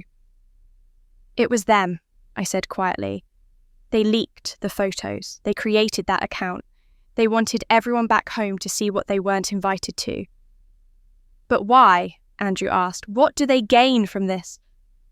I thought about it for a moment, staring at my phone at the hundreds of notifications still pouring in. They thought it would make me look bad, like I was showing off, rubbing their noses in it, but it backfired. I scrolled through more comments, more articles, more people celebrating me instead of condemning me. People aren't seeing it the way they hoped. My phone rang. I looked at the screen and saw it was an unknown number with my hometown area code. I let it go to voicemail. It rang again immediately. Different number, same area code. Then again, and again. They're calling you, Andrew said. I'm not answering. But even as I said it, I felt something shift in my chest. They'd seen the photos. They'd seen the castle, the guests, the life I'd built without them. They'd seen me being celebrated, being loved, being chosen. And now they knew exactly what they'd lost. Now they knew what they'd thrown away. And I knew exactly who was behind the leak. But knowing it and proving it were two different things, and I told myself it didn't matter. The photos were out there. People were being kind, and my family was back home stewing in their own bitterness. I could live with that. I was wrong about it not mattering. 1 week after we returned from Monaco, Andrew came home from work looking grim. He set his laptop on the kitchen counter and turned it toward me without saying a word. The headline made my stomach drop. Runaway bride, how Natalie Gibson abandoned sick mother for Monaco castle wedding. It was a tabloid website, the kind that ran stories about celebrity breakups and conspiracy theories. But there on the front page was a photo from my wedding, next to an old picture of my mother that must have been pulled from Facebook. The article was brutal. Sources close to the family say that Natalie Gibson, whose lavish Monaco wedding went viral last week, hasn't spoken to her ailing mother in years. The mother who raised Natalie as a single parent after a difficult divorce has been struggling with serious health issues while her daughter was planning an $8 million destination wedding. She won't even help with my medical bills, one source reports, but she can afford a castle in Monaco. It's heartbreaking. The article went on quoting anonymous family sources who painted me as cold, calculating, money-obsessed. Someone who'd forgotten where she came from. Someone who'd abandoned her family the moment she found success. They sold this story, I said, my voice hollow. Lily sold this story. Andrew nodded. There's more. He showed me the social media explosion that had followed. The tabloid had shared the article across all their platforms, and the comments were vicious. But worse than the tabloid's followers were the clearly fake accounts flooding every post about me with coordinated messages. I know this family personally. The mother is absolutely heartbroken. Money changes people. So sad to see. Hashtag ungrateful daughter. I clicked on one of the accounts. It had been created 3 days ago. 12 followers, no profile picture, just comment after comment attacking me. Mark, I said. He made fake accounts. At least a dozen, Andrew confirmed. Maybe more. They're all saying the same things using the same hashtags. My phone started ringing. I looked at the screen and saw it was my old high school friend, the one who'd congratulated me after seeing the wedding photos. Don't answer it, Andrew said gently, but I did anyway. Hello. Natalie, hi, it's Jennifer. Listen, I just wanted to give you a heads up. Your mum called our local paper, the Gazette. She gave them an interview about you and the wedding and how you've cut her off. They're running it tomorrow. My hands went numb. What did she say? I didn't hear the whole thing, but my cousin works there and she said your mum was crying, talking about how she can't afford her medication, but you're spending millions on weddings. Natalie, is any of that true? No, I said. None of it's true. There was a pause. Okay, I believe you. But you should know it's getting picked up everywhere. People are talking. I hung up and immediately Googled my name. The tabloid article had been republished on 3 other gossip sites. Local news outlets were picking up the story. My hometown newspaper had already posted a teaser for tomorrow's article, Local Women Speak Acts, out about daughter's Monaco wedding. They're trying to destroy you, Andrew said quietly. They're trying to force me to give them money, I corrected. They think if they make me look bad enough, I'll pay them to make it stop. But they'd made a critical mistake. They'd underestimated the internet. It started with a blogger I'd never heard of, someone who ran an investigative journalism site focused on media manipulation and fake news. She posted a thread that began, "Let's talk about the Natalie Gibson story and why something doesn't add up." She'd done her research. She'd found Lily's social media history, including posts from 2 years ago, where Lily had bragged about selling a fake story about a local celebrity to a tabloid. She'd found court records showing Lily had been sued for fraud by a former employer. She'd found Mark's LinkedIn showing a work history that was spotty at best, with no employment in the last 5 years. This family has a history of manipulation and fabrication, the blogger wrote. And now they're targeting Natalie Gibson, whose only crime appears to be succeeding without them. The thread went viral faster than my wedding photos had. Twitter users started digging. Someone found Lily's public records showing thousands of dollars in credit card debt and a lawsuit from a collection agency.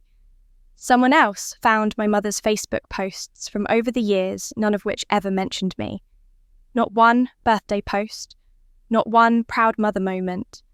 20 years of family photos that I wasn't in. Where was this heartbroken mother for the last 2 decades? One user wrote. The hashtag that started trending wasn't the one Mark's fake accounts had tried to push. It was Lily Gibson is a liar. Within 48 hours, Lily's Instagram was flooded with comments. People calling her out, demanding answers, posting screenshots of her fraud lawsuit. Her follow account, which had been modest but steady, started dropping. Brand partnerships she'd mentioned in old posts quietly disappeared. Mark tried to defend her on Facebook, but someone had found his wife's public divorce filing. It cited public humiliation and financial irresponsibility as grounds. The date on the filing was 1 day after the tabloid article ran. The local boutique where Lily worked posted a statement. We've become aware of serious allegations regarding one of our former employees. Effective immediately, we've ended that professional relationship. Our boutique values honesty and integrity above all else. Former employee, they'd fired her. The tabloid that ran the original story issued a quiet retraction buried on their website. An earlier article may have contained inaccuracies based on our unreliable sources. We regret the error. My phone rang constantly. Reporters wanting my side of the story, bloggers wanting interviews, people from my hometown wanting to apologize for believing the lies. I didn't answer any of them. I sat on my couch with Andrew beside me, watching it all unfold on my laptop like a wildfire I hadn't started and couldn't stop. Should I say something? I asked. Should I respond? No, Andrew said firmly. You don't have to defend yourself. The truth is defending itself. And he was right. Every hour brought new revelations. Someone found my old holiday cards, the ones I'd sent for years that came back unopened. Someone found wedding photos from my nephew's wedding, the one I'd been turned away from, and noticed I wasn't in a single shot, despite being listed in the family tree on the invitation.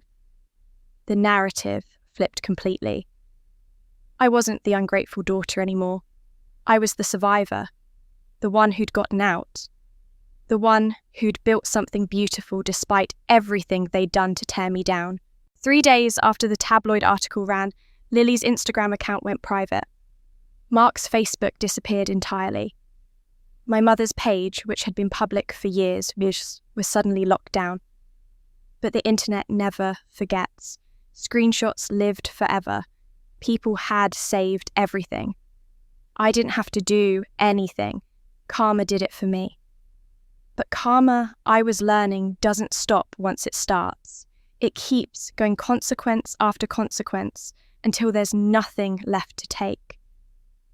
Over the next 4 weeks, I watched my family's world collapse from a distance, through screenshots friends sent me and updates from people back home who thought I should know. I didn't go looking for the information. It found me anyway. Mark was the first domino to fall completely. The bank foreclosed on his house 3 weeks after the tabloid disaster. Apparently, he'd taken out multiple loans against it over the years, each one covering the last, and when his wife filed for divorce and word got out about the fake social media accountants, his creditors came calling all at once. He declared bankruptcy on a Tuesday. By Friday, he was moving into my mother's house with whatever belongings fit in his truck. But his wife wasn't finished. Someone sent me a copy of the court filing for the restraining order. It detailed an argument where Mark had apparently cornered her in their garage, blocking the door, screaming that this was all her fault for not standing by him. She'd called the police. The restraining order was granted within 24 hours. She got the kids. He got supervised visitation once a month.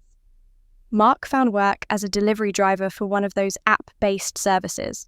It was the only job he could get with his work history, and the background check most employers now ran that turned up his very public connection to the tabloid scandal. Someone recognised him making a delivery, posted about it online.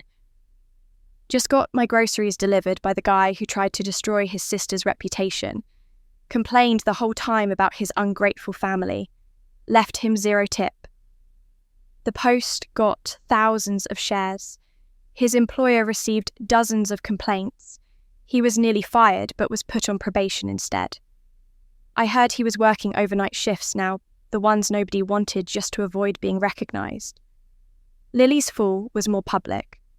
She tried to salvage her reputation by posting an apology video, but it was so clearly insincere that it made things worse.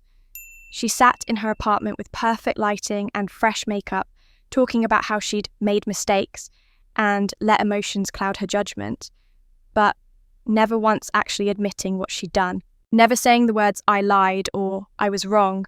The comments were brutal. This is what a non-apology looks like. She's only sorry she got caught. The narcissism is off the charts. Her remaining brand partnerships disappeared within a week. The boutique that had fired her released a statement clarifying that she'd been let go for actions inconsistent with our company values, which everyone understood meant the fraud and the lies. Her Instagram following, which had once been her source of income through sponsored posts, had dropped by more than half. The people who remained were mostly there to watch the train wreck. But the hardest fall was my mother's. I learnt about it through a former neighbour who still had my email address. "I thought you should know," she wrote. Your mother's house is being foreclosed on. She took out a reverse mortgage years ago and apparently hasn't been able to keep up with the property taxes and insurance. The bank's taking possession next month. I know you two aren't close, but I thought someone should tell you. A reverse mortgage. My mother, who'd always been so careful about appearances, so worried about what people thought, had been quietly drowning in debt for years. And now she was losing the house she'd raised us in, the house that had been the centre of every family gathering I'd never been invited to. She moved in with Mark, the two of them cramped in a rental apartment that Mark could barely afford, even with his delivery job living on top of each other in a space meant for one person. I tried to imagine it and couldn't. My mother, who'd always had her own room, her own space, her own domain, now sleeping on Mark's couch. I didn't feel happy about it. I didn't feel sad either. I just felt tired. The call came on a Thursday evening. Andrew and I were making dinner together, something we'd started doing every night, a ritual that felt normal and grounding. My phone rang with a number I didn't recognise, but the area code was familiar. I almost didn't answer. But something made me pick up. Natalie. It was Mark, and his voice was broken in a way I'd never heard before.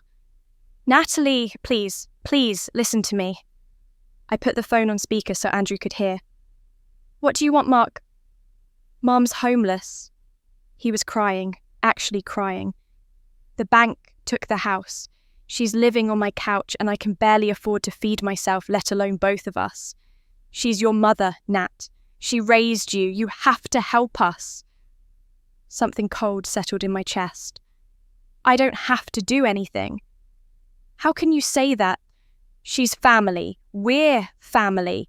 You're doing well. You have money. You just spent millions on a wedding and you can't help your own mother. The wedding cost a fraction of what you think. I said calmly. And no, I can't help her. Can't or won't? Won't. The word came out clear and final. I'm not responsible for fixing what she broke. She made choices. I made mine. What choices? Mark's voice was rising, now getting angry. What did she ever do that was so bad you'd let her be homeless? I almost laughed. You really don't know, do you? You really think the last 35 years were normal? She raised you. She fed you. She tolerated me, I said, cutting him off. There's a difference, and I'm done pretending there isn't. I'm done feeling guilty for not being the daughter she wanted. I'm done carrying the weight of her disappointment. But we're family. Family, I said slowly, is not an excuse for abuse. It's not a free pass to treat people however you want and expect them to come running when you need something. You owe me nothing but distance, and I owe you the same. You're really going to do this? You're going to let Mum suffer when you could help? Mum let me suffer for 35 years when she could have helped, when she could have just loved me. She made her choice. Now I'm making mine. You'll regret this, Mark said, but there was no heat in it anymore, just exhaustion. You'll regret this for the rest of your life. The only thing I regret, I said quietly, is how long it took me to stop trying to earn love from people who had none to give. I hung up. Andrew pulled me into his arms and I let myself lean against him, feeling the weight of 35 years finally lifting off my shoulders. You okay, Hustgards? He asked. Yeah, I said and meant it. I really am. 2 days later, Mum showed up at my apartment door. I didn't have to do anything. Karma did it for me. But karma, I was learning, doesn't stop once it starts. It keeps going, consequence after consequence, until there's nothing left to take. Over the next 4 weeks, I watched my family's world collapse from a distance through screenshots friends sent me and updates from people back home who thought I should know. I didn't go looking for the information. It found me anyway. Mark was the first domino to fall completely. The bank foreclosed on his house 3 weeks after the tabloid disaster. Apparently, he'd taken out multiple loans against it over the years, each one covering the last, and when his wife filed for divorce and word got out about the fake social media accounts, his creditors came calling all at once. He declared bankruptcy on a Tuesday. By Friday, he was moving into my mother's house with whatever belongings fit in his truck. But his wife wasn't finished. Someone sent me a copy of the court filing for the restraining order. It detailed an argument where Mark had apparently cornered her in their garage, blocking the door, screaming that this was all her fault for not standing by him. She'd called the police. The restraining order was granted within 24 hours. She got the kids. He got supervised visitation once a month. Mark found work as a delivery driver for one of those app-based services. It was the only job he could get with his work history, and the background check most employers now ran that turned up his very public connection to the tabloid scandal. Someone recognised him making a delivery, posted about it online. Just got my groceries delivered by the guy who tried to destroy his sister's reputation. Complained the whole time about his ungrateful family. Left him 0 tip. The post got thousands of shares. His employer received dozens of complaints. He was nearly fired, but was put on probation instead. I heard he was working overnight shifts now, the ones nobody wanted, just to avoid being recognised. Lily's fall was more public. She'd tried to salvage her reputation by posting an apology video, but it was so clearly insincere that it made things worse. She sat in her apartment with perfect lighting and fresh makeup, talking about how she'd made mistakes and let emotions cloud her judgment, but never once actually admitting what she'd done. Never saying the words "I lied" or "I was wrong." The comments were brutal. This is what a non-apology looks like. She's only sorry she got caught. The narcissism is off the charts. Her remaining brand partnerships disappeared within a week.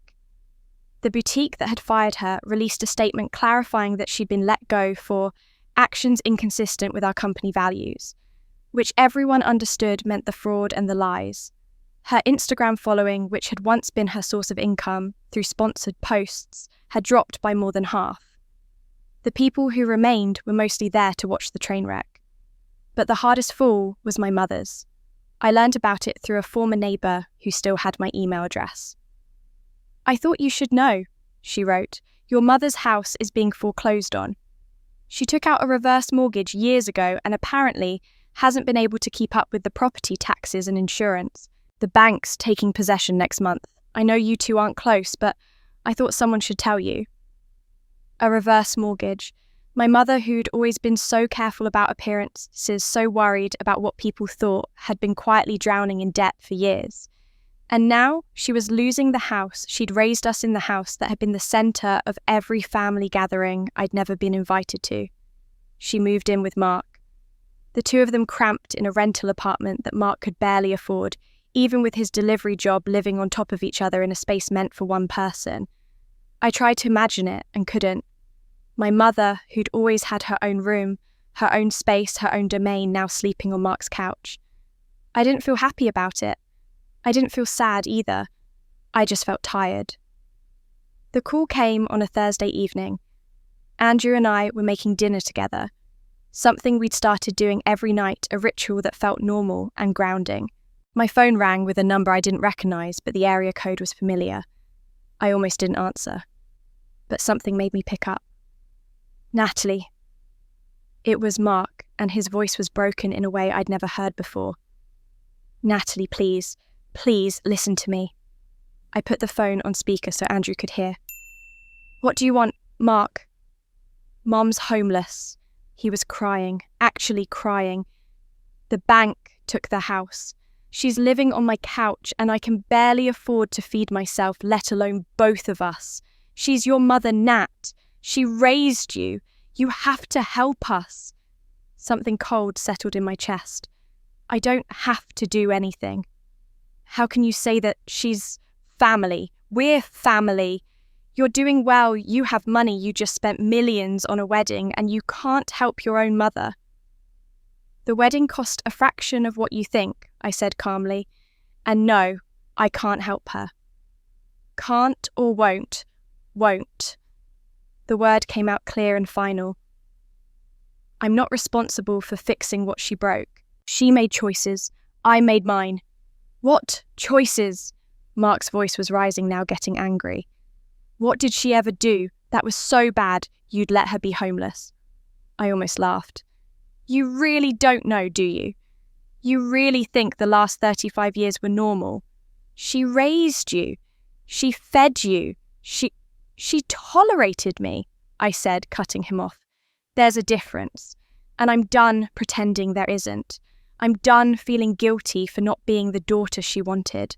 I'm done carrying the weight of her disappointment. But we're family. Family, I said slowly, is not an excuse for abuse. It's not a free pass to treat people however you want and expect them to come running when you need something. You owe me nothing but distance, and I owe you the same. You're really going to do this? You're going to let Mum suffer when you could help? Mum let me suffer for 35 years when she could have helped, when she could have just loved me. She made her choice. Now I'm making mine. You'll regret this, Mark said, but there was no heat in it anymore. Just exhaustion. You'll regret this for the rest of your life. The only thing I regret, I said quietly, is how long it took me to stop trying to earn love from people who had none to give. I hung up. Andrew pulled me into his arms, and I let myself lean against him, feeling the weight of 35 years finally lifting off my shoulders. You okay?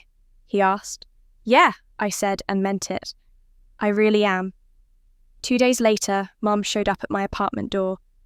I hadn't spoken to her since Monaco, and seeing her standing there felt like watching a ghost step out of a nightmare. She looked smaller somehow, fragile, the sharp edges that once defined her replaced by fatigue. Her hair was streaked with grey, and her eyes were puffy like she hadn't slept in weeks. For a moment, we just stared at each other through the half-open door, neither sure who should speak first. You look good, she finally said, her voice barely a whisper. Better than I imagined. I didn't move. My hand stayed on the doorknob.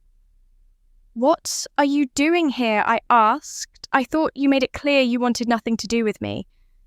She shifted, clutching the strap of her purse. I needed to see you. I didn't come to fight. Her tone was uneven, trembling in places where pride used to live. Please, Natalie, can I come in? Against my better judgment. I stepped aside.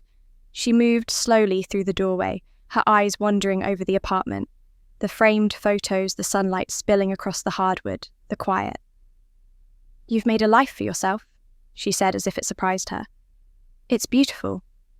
I didn't respond. She turned toward me, tears forming. I know I was wrong. I know I wasn't fair to you.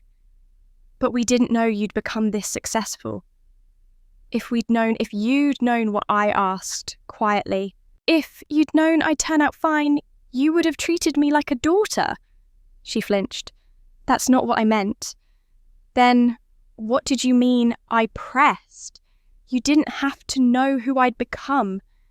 You just had to care. You just had to see me. Her voice cracked. I did care. You don't know what it took to raise you. I worked. I sacrificed. You tolerated me. I cut in. That's different. Silence filled the room, heavy and electric. I raised you? She tried again, her tone rising.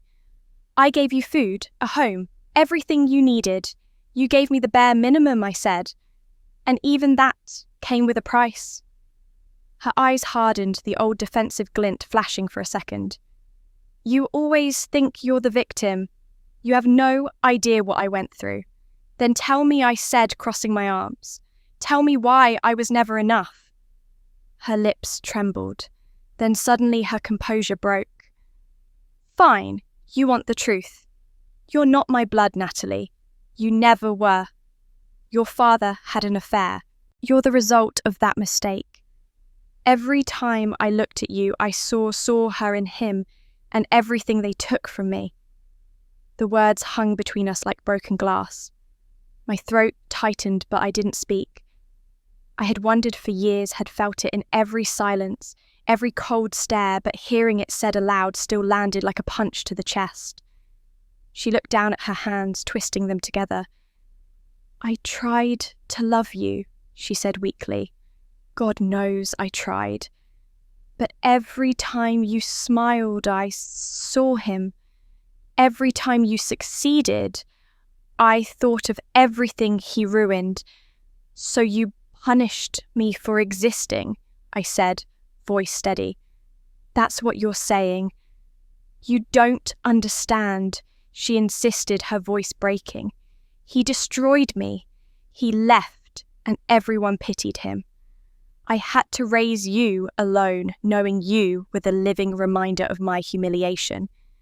You could have loved me anyway, I whispered. You just didn't want to. Her eyes filled with tears, but she didn't deny it. For the first time in my life, I didn't see a mother. I saw a woman eaten alive by her own resentment, someone who couldn't separate the past from the person in front of her. She reached for me, but I stepped back. I'm sorry, she said, trembling. I know I failed you, but please, I'm all alone now. Mark and Lily, they won't talk to me. I've lost everything. You lost them the same way you lost me, I said softly, by choosing control over love. Don't do this, she whispered. Please, Natalie, don't send me away. I walked to the door and opened it. The hallway light spilled in. Thank you, I said, my voice calm, for finally being honest. Her face twisted. You're just going to throw me out like I'm nothing. You made that choice a long time ago, I said. Now I'm just accepting it. She stood still for a moment, gripping the handle of her suitcase. You'll regret this, she said finally. One day you'll know what it feels like to be abandoned. I already do, I replied. She hesitated, as if waiting for me to stop her. I didn't. She turned and walked out. The door clicked shut behind her, and the silence that followed was deafening. I leaned against the wall, my knees weak. For a long time I stayed there staring at the empty doorway until my eyes blurred. I had imagined this confrontation so many times, what I would say, what I would feel, but reality was quieter. No shouting, no satisfaction, just truth, and the strange peace that followed it. Eventually, I wiped my face and looked toward the coffee table. An envelope lay there, the one I'd received 2 days earlier from upstate New York. My father's lawyer's address was stamped on the corner. I hadn't opened it yet. Something in me knew it wasn't just paperwork. I picked it up, running my fingers over the seal. For a moment, I thought about my mother's words, her hatred, her confession, and then about the man I'd grown up believing was dead. If she lied about him once, what else had she lied about? The question pulsed in my head like a heartbeat. I set the envelope down carefully, feeling its weight, its silence. Whatever was inside, I knew it would change everything. I looked toward the door my mother had just walked through and whispered to myself, but that wasn't the whole story. I could feel it in my bones as I stared at the envelope on the table. My mother's words still echoed in my ears, but they didn't fit. They explained her cruelty, yes, but not the gaps, not the way money had appeared and disappeared throughout my life, not the quiet certainty that my father had never stopped caring. I sat down the room, still heavy with the silence she left behind, and ran my thumb along the edge of the envelope. The lawyer's name was printed neatly in the corner, Mr. Alden, the same man who'd sent me the inheritance papers months ago. I thought I'd buried everything connected to my father after that. But now, staring at that letter, I realised I'd only been afraid to open the last door. I tore it open carefully, half expecting more legal jargon. But inside was a single typed page with a phone number and one sentence: "If you still have questions, call me."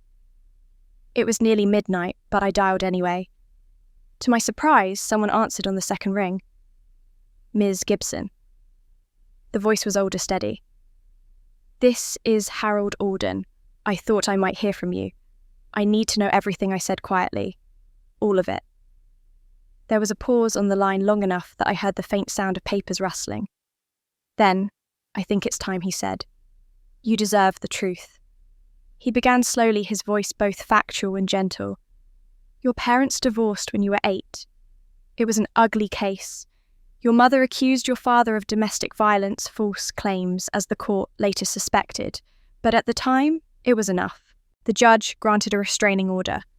Supervised visitation only. Your father never accepted it. He appealed 3 times over the next 3 years. Every motion denied. I pressed the phone to my ear, heart pounding. I was told he died, I whispered, when I was 11. Yes, Alden said softly. That was your mother's doing. She told the court he'd left the country and told you he died in a car accident. In reality, he was working overseas with a volunteer medical program. He asked me to send letters to you, but everyone was returned unopened. She made sure you'd never see them. The words hit like cold air. I remembered my 11th birthday, how she'd sat me down and said it flatly, no tears, no explanation. He's gone, she'd said. You need to move on. And I had believed her because I was a child. He never stopped trying to reach you, Alden continued, but after a few years he realised he couldn't win through legal means. So he set up a trust fund in your name. Every month between $3,000 and $4,000 were deposited into an account tied to your social security number.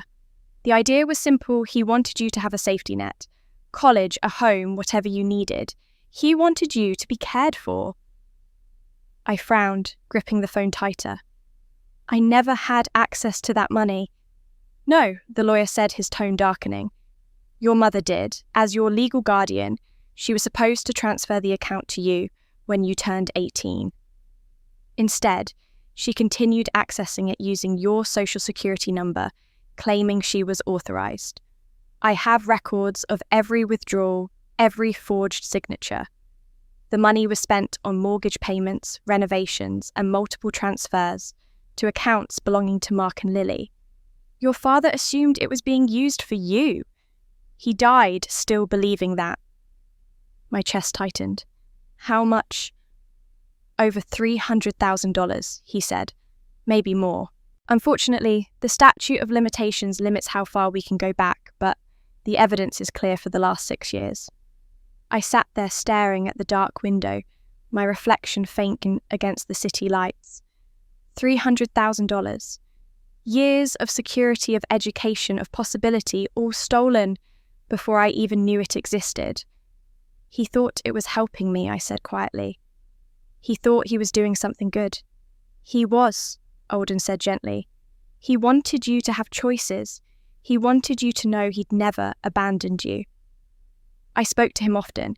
He used to say, I can't see her, but I can still take care of her. When he died, he made sure that inheritance went directly to you. He wanted you to have at least one thing untouched by her lies. I couldn't speak for a moment.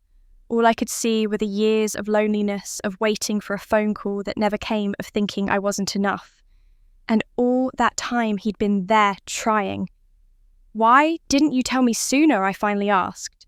Because you were still under her guardianship when the fund was created, he said. Then you disappeared from public record for several years. He didn't want to risk drawing attention to you. He thought it would make things worse. I covered my mouth, trying to steady my breathing. My mind was racing through every memory, every time she'd told me we couldn't afford something, every time she'd made me feel guilty for asking for help, every time she'd said, you should be grateful I still keep you. She hadn't kept me, she'd kept the money. She stole him from me, I said, voice trembling. First, by lying about who he was, then by taking what he left for me. I'm sorry, Ms. Gibson, Alden said quietly. I know this doesn't make up for what you lost, but the truth matters. And now you have it. I thanked him, though the words barely came out. When the call ended, I sat there in the half-light of the apartment, the silence so thick it felt alive. I walked to the drawer where I kept the few things from my childhood, a faded photo of my father holding me as a baby, his smile wide and unguarded. For years I thought he'd stopped loving me. Now I realised he'd never stopped at all. It wasn't neglect that kept him away. It was her. I traced his face with my thumb, my tears falling quietly onto the photo. He had fought for me until the very end, and she had buried every trace of it. She hadn't just stolen his money. She had stolen his presence, his memory, his chance to be my father. I stood up and looked around the apartment, still echoing with the truth I could no longer unhear. I wasn't his mistake. I was his hope. She'd taken that and turned it into shame. But now, the truth was mine. And this time, I wasn't going to hide it. I picked up my phone again and opened my notes app, typing a single line that would shape everything that came next. He was there. He never left. And she stole him from me twice. Then I looked up my reflection sharp in the glass and whispered, and I was going to make sure everyone knew. That thought carried me through the next morning as I gathered the documents on my desk, the trust records, the statements, the email correspondence from my father's lawyer. I didn't want vengeance. I wanted truth on paper in court where her lies couldn't twist anymore. The air outside was heavy with early spring rain as I walked into the law office downtown. My attorney, a calm woman named Rebecca Chen, greeted me with the kind of composure that made me believe battles could be won through reason, not rage. She listened as I explained everything: the false death, the trust fund, the stolen money, the forged withdrawals. When I finished, she said simply, "We can file for embezzlement and fraud. You have more than enough evidence." For the first time in weeks, I exhaled. We began drafting the paperwork. It felt like reclaiming the years that had been taken from me one legal clause at a time. But before we could file, a courier arrived at my apartment door 2 days later. He handed me a thick envelope stamped with official seals. "You've been served," he said. My stomach dropped. Inside were 2 lawsuits, one for intentional infliction of emotional distress and another for breach of filial duty.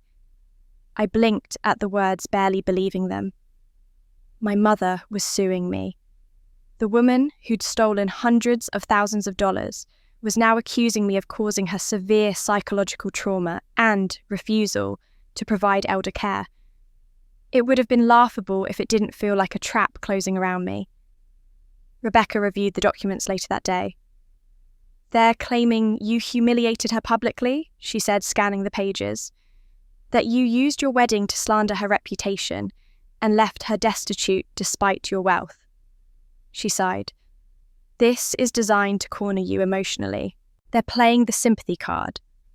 Attached were exhibits, printed screenshots of edited text messages made to look like I had sent cruel threats, fake medical bills for a stress-induced heart condition, and sworn affidavits from both Mark and Lily claiming I had verbally abused my mother during the Monaco incident.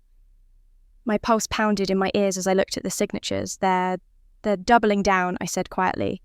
"They think if they lie loud enough, people will believe them." Within days, headlines appeared online. "Castle bride sued by elderly mother for neglect." Subtitles screamed, "Estranged daughter refused to support her sick mother."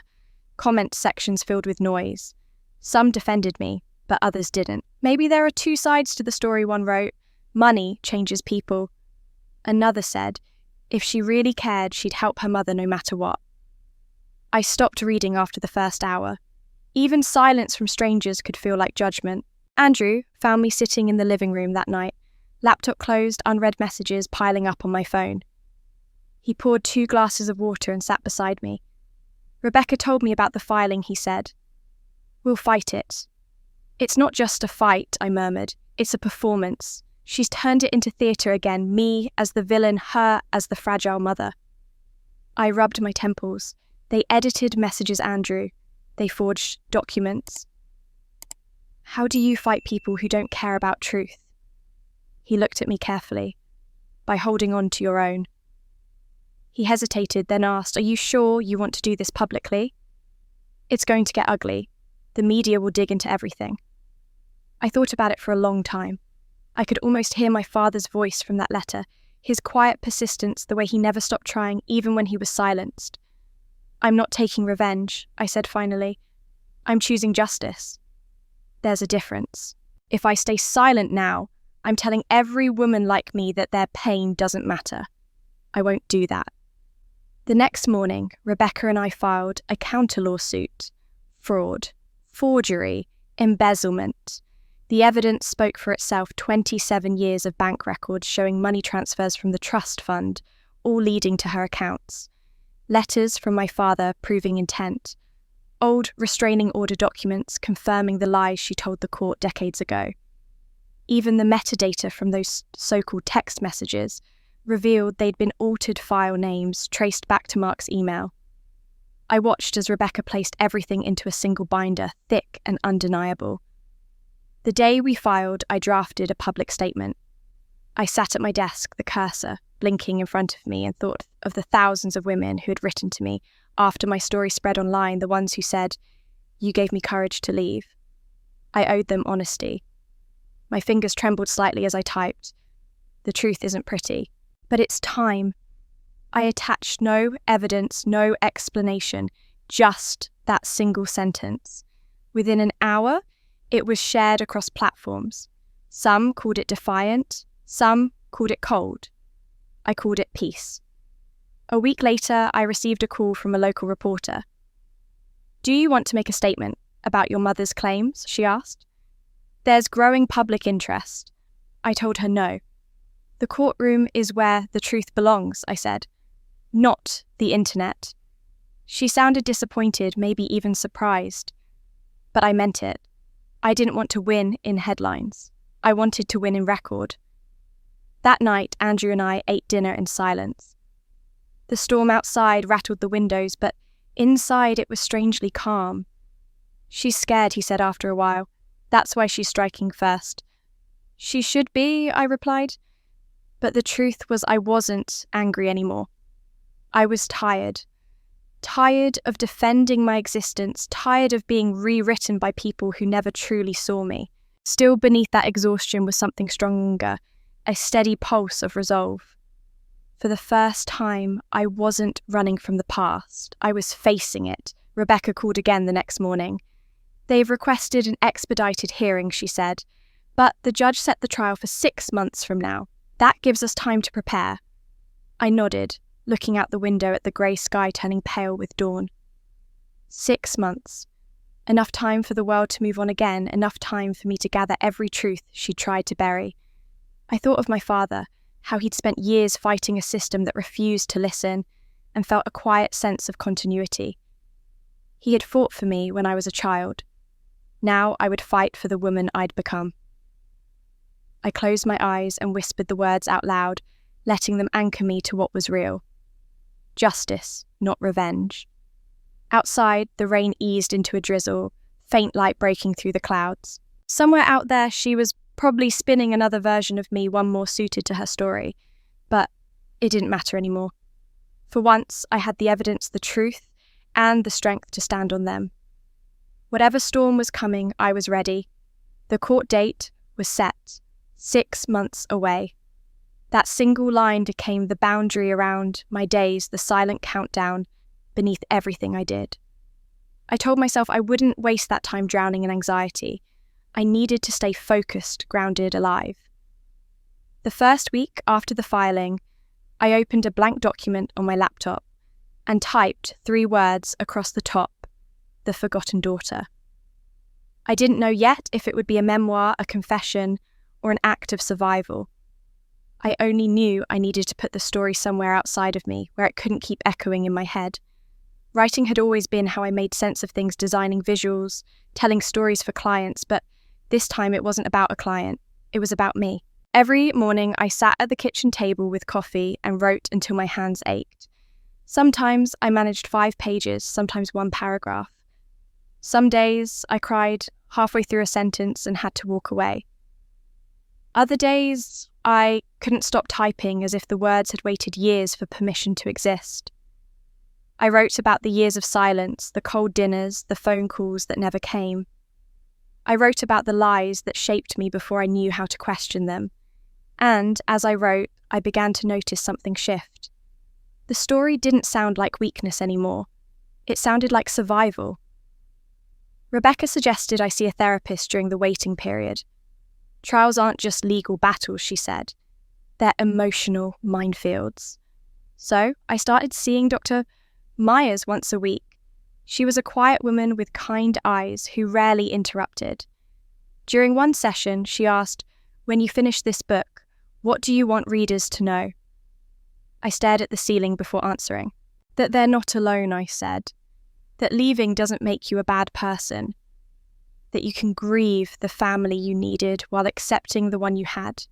She smiled gently and wrote something in her notes. That moment stayed with me. 4 months passed in that rhythm, writing therapy meetings with Rebecca, nights cooking dinner with Andrew. The trial hovered like a storm in the distance, but the book became my shelter. Each chapter peeled away another layer of guilt I hadn't realised I still carried. I named the chapters after milestones of loss. The birthday that never was the wedding they didn't attend, the money they stole. That last one was the hardest to write. I had to read bank records again, revisit my father's letters, relive every moment of discovery.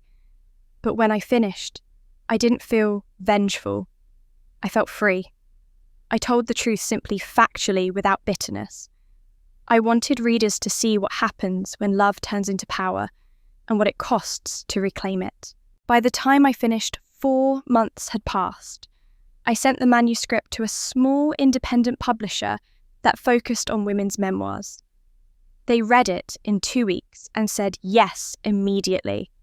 It's raw, but honest, the editor told me over the phone. People will see themselves in this. We agreed to release it 2 months before the trial. The timing wasn't strategic at first, but Rebecca thought it could help. If the public sees your side through your own words, she said it might shield you from their smear campaign. I wasn't sure. I didn't want to fight through headlines again, but I also didn't want to stay silent. When The Forgotten Daughter hit the shelves, I expected maybe a few hundred readers, a handful of messages from strangers who'd relate. Instead, the response was overwhelming. Within a month, it became a surprise bestseller. Thousands of women wrote to me emails, handwritten letters, messages that began with the same sentence. This is my story too. They told me about mothers who never called families, who erased them inheritances stolen, apologies that never came. Some said they'd left home for good after reading it. Others said they finally understood why leaving didn't mean unloving. Each message felt like a thread stitching something back together inside me. I used pseudonyms in the book. I renamed myself, my siblings, the town. The Gibson family became the Harris family. But everyone in my hometown knew exactly who it was. A week after publication, a local reporter ran an article titled, "The Forgotten Daughter Speaks." The headline didn't mention my name, but it didn't need to. The story spread like wildfire. Friends from high school texted, distant relatives sent awkward apologies. Even people who had once looked away when I passed them at the grocery store started leaving comments online. We had no idea what she went through. My mother's lawyer tried to claim defamation. Rebecca handled the response. Every word is documented truth. We had the receipts, the bank records, the letters, the restraining order facts, too solid to twist. The threat vanished quietly. But I knew what the book had done. It had stripped away her disguise. For years, she'd been the grieving mother, the one who claimed her daughter was cold and ungrateful. Now the world saw her as something else, the architect of a lie that lasted nearly 3 decades. At first, I was terrified of the attention. Interviews poured in from magazines and podcasts, but I turned them all down. Not until the trial is over, I told Andrew. I don't want my story to become a headline again. Still, the book took on a life of its own. I'd walk into a cafe and see someone reading it, their eyes wet. Once a woman stopped me on the street. "Are you Natalie?" she asked softly. When I nodded, she hugged me. "You gave me the courage to stop waiting for an apology." I smiled, though my throat tightened. It wasn't fame. It was something cleaner, connection, born out of pain, finally spoken aloud. As the weeks passed, I began to sleep better. The nightmares that used to visit me, the ones where I stood outside my family's house, knocking on a door that never opened, stopped coming. Writing had changed the shape of my silence. It turned my memories from wounds into words, from secrets into evidence. One evening, Andrew came home to find me rereading the printed copy. "You know," he said, sitting beside me, "this book isn't just your story. It's a weapon made of truth. And the thing about truth, it never expires. I looked at him and smiled faintly. Maybe I said, but it's also a mirror, and she's finally being forced to look. That night, I closed the book for the first time without feeling haunted by it. It was no longer just the story of what they did to me. It was the story of what I became in spite of it. I thought publishing it would make me feel exposed, but it did the opposite. It made me whole. The book did something I never expected. It turned my pain into power. 2 months later, that power was tested in the one place I had both feared and waited for my entire life, a courtroom. The morning of the trial arrived grey and cold, the kind of day where the air itself seemed to hold its breath. I stood outside the courthouse with Rebecca, my lawyer, the marble steps stretching before us like a final climb. Reporters waited near the entrance cameras glinting under the weak sunlight. I'd expected nerves, but what I felt was something else, a quiet, focused calm. After everything that had been taken, this was the moment to give truth its voice. Andrew squeezed my hand once before I went in. "You've already won," he said softly. "Now just let the world see it." Inside the courtroom was smaller than I'd imagined, almost intimate. The ceiling was low, the walls lined with polished wood. My mother sat at the defendant's table, draped in a beige shawl, her hair pinned neatly back. She looked fragile, a deliberate performance of frailty. Mark sat behind her, avoiding my eyes, and Lily fiddled with her phone until the bailiff told her to put it away. When the judge entered, we all stood. My pulse slowed steady as the sound of the gavel striking once. The trial had begun. Rebecca opened with quiet precision. "Your Honour," she said, her voice firm but calm. "This case is not about bitterness or revenge. It is about theft. For 27 years, my client was denied both truth and financial support that her father intended for her future.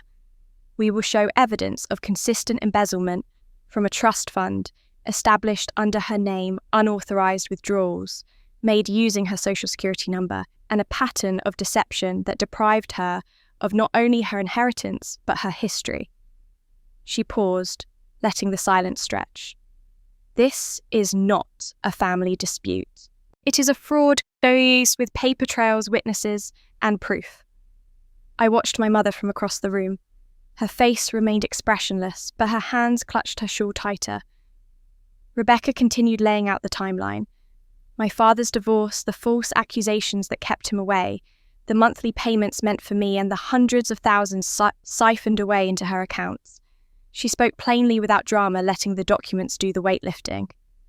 Then she handed the judge a thick binder.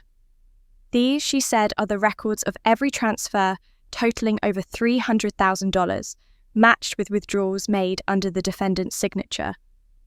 The defense attorney, a tall man with a voice too smooth to trust, objected several times, but each time the judge overruled him. When the bank manager took the stand, I felt my breath catch. He was middle-aged, kind-eyed, holding himself with quiet confidence. "I managed the branch where the Gibson accounts were held," he said. Mrs. Gibson regularly accessed a trust account belonging to her daughter, Natalie. After the daughter turned 18, continued access required authorization. None was ever provided. Rebecca asked, "Did she ever present written permission from my client?" "No," he said firmly, but she continued to sign withdrawal slips using her daughter's social security number. "That is illegal under federal banking law." The courtroom murmured until the judge silenced it with a look. Then came the records, rows of numbers projected on the screen, $4,000 a month for 27 years. The transactions told a story more honest than words. The judge studied them closely, frowning, as Rebecca explained where the money went. Mortgage payments for the defendant's house, transfers to her son Mark totaling $45,000, credit card payments linked to her daughter Lily, and multiple withdrawals at casino locations. My mother kept her gaze lowered, unmoving. I wanted her to look at me to see what truth looked like when it couldn't be denied, but she didn't. Rebecca called Mark to the stand. He looked nervous, his hand shaking as he took the oath. "Mr. Gibson," she began evenly between 2018 and 23 records. show you received $45,000 in direct transfers from your mother. Where did that money come from? Mark swallowed hard. I don't know. She helped me when I needed it. You didn't ask where she got it. She said it was family money. Family money, Rebecca repeated. Do you have any documentation that shows it belonged to you or her and not your sister? He hesitated, eyes darting toward our mother. No, he admitted. Rebecca leaned forward slightly. So, the truth is, you took money stolen from your sister's trust fund, and you knew it. His mouth opened, then closed again. The silence spoke for him. Lily was next. She entered with the same defiance she'd always worn like perfume, but it faded fast under oath. Rebecca handed her a copy of the bank statements. You're aware of this account? Yes, Lily said quietly. I knew it existed. Did you ever ask whose name it was under? I thought it was family money, she murmured, echoing Mark's words almost verbatim. And when your mother told you to access it, Lily hesitated. She said Dad left it for all of us. That's not what his will said, Rebecca replied. You've read the letter addressed to your sister. It stated the property and fund were for her alone. You knew that, didn't you? Lily's eyes glistened. I didn't mean to steal anything, she whispered. Rebecca nodded slightly, her voice even. You may not have meant to, but you did. And intent doesn't erase theft. Then came the moment that silenced the room. Rebecca announced, Your Honour, the plaintiff would like to enter one final exhibit for today, a recording taken from the Monaco wedding, obtained legally from the venue's security footage. The lights dimmed slightly as the video played on the screen. The footage showed Lily rifling through my room, whispering to Mark on the phone. Once we get the paperwork, we can prove she stole the inheritance. That money should be ours. The sound of my sister's voice, calm, certain greedy, filled the courtroom. My mother's hand flew to her chest. The defense attorney tried to object, claiming context manipulation, but the judge's face was stone. When the video ended, the silence was deafening. The judge turned toward the defense. Do you have any evidence that the defendant was authorized to make these withdrawals? The defense attorney shuffled papers, flustered. We're still compiling, Your Honour. The judge's brow arched. You've had 6 months. Proceed with your defense. He banged the gavel once, signalling a recess. I sat there barely breathing. Rebecca placed a hand on my shoulder. You did well, she whispered. I hadn't said a single word all day, but I didn't need to. The evidence had spoken louder than I ever could. Across the room, my mother looked smaller than I'd ever seen her, like the performance had finally cracked. For years she'd been the storyteller, twisting every truth to fit her narrative. Now, for the first time, she had no words left to hide behind. When we stepped outside, cameras flashed again, voices shouting for statements. I didn't stop. I didn't need to. The truth had finally entered the record. As we walked to the car, Andrew reached for my hand. It's almost over, he said quietly. I nodded, though I knew better. Tomorrow it would be my turn to speak, to tell the story, not as accusation, but as testimony. Day 2 would be mine to speak. I woke before dawn, unable to stay still. The city outside was still half asleep, the streets slick with rain from the night before. I brewed coffee but barely drank it. My hands were steady, but my heartbeat was not. Andrew walked me to the courthouse, his hand brushing mine once before we entered. Just tell the truth, he said. That's all you've ever needed. Inside the same wooden walls, the same solemn air greeted us. My mother was already seated, wrapped again in that beige shawl, her face pale but carefully made up. Mark and Lily sat behind her, avoiding eye contact. I looked at them briefly, then turned away. The bailiff called the court to order. The judge nodded to Rebecca. Your witness, he said. My lawyer stood, then looked at me. Ms. Gibson, please take the stand. The room felt impossibly small as I crossed the aisle. Every footstep echoed. When I sat, the microphone in front of me seemed too close, amplifying every breath. I swore the oath, my voice clear but quiet. Ms. Gibson, the judge, said you may begin. I took a moment collecting my thoughts. For 20 years, I believed I was the forgotten one. I thought my father had died when I was 11, and I thought my family had simply decided I wasn't worth remembering. What I didn't know was that my father was alive, that he sent money every month for my future, and that my mother kept it for herself. I paused, the stillness in the room almost tangible. What I also didn't know, I continued, was that love could be conditional, that it could be withheld like currency.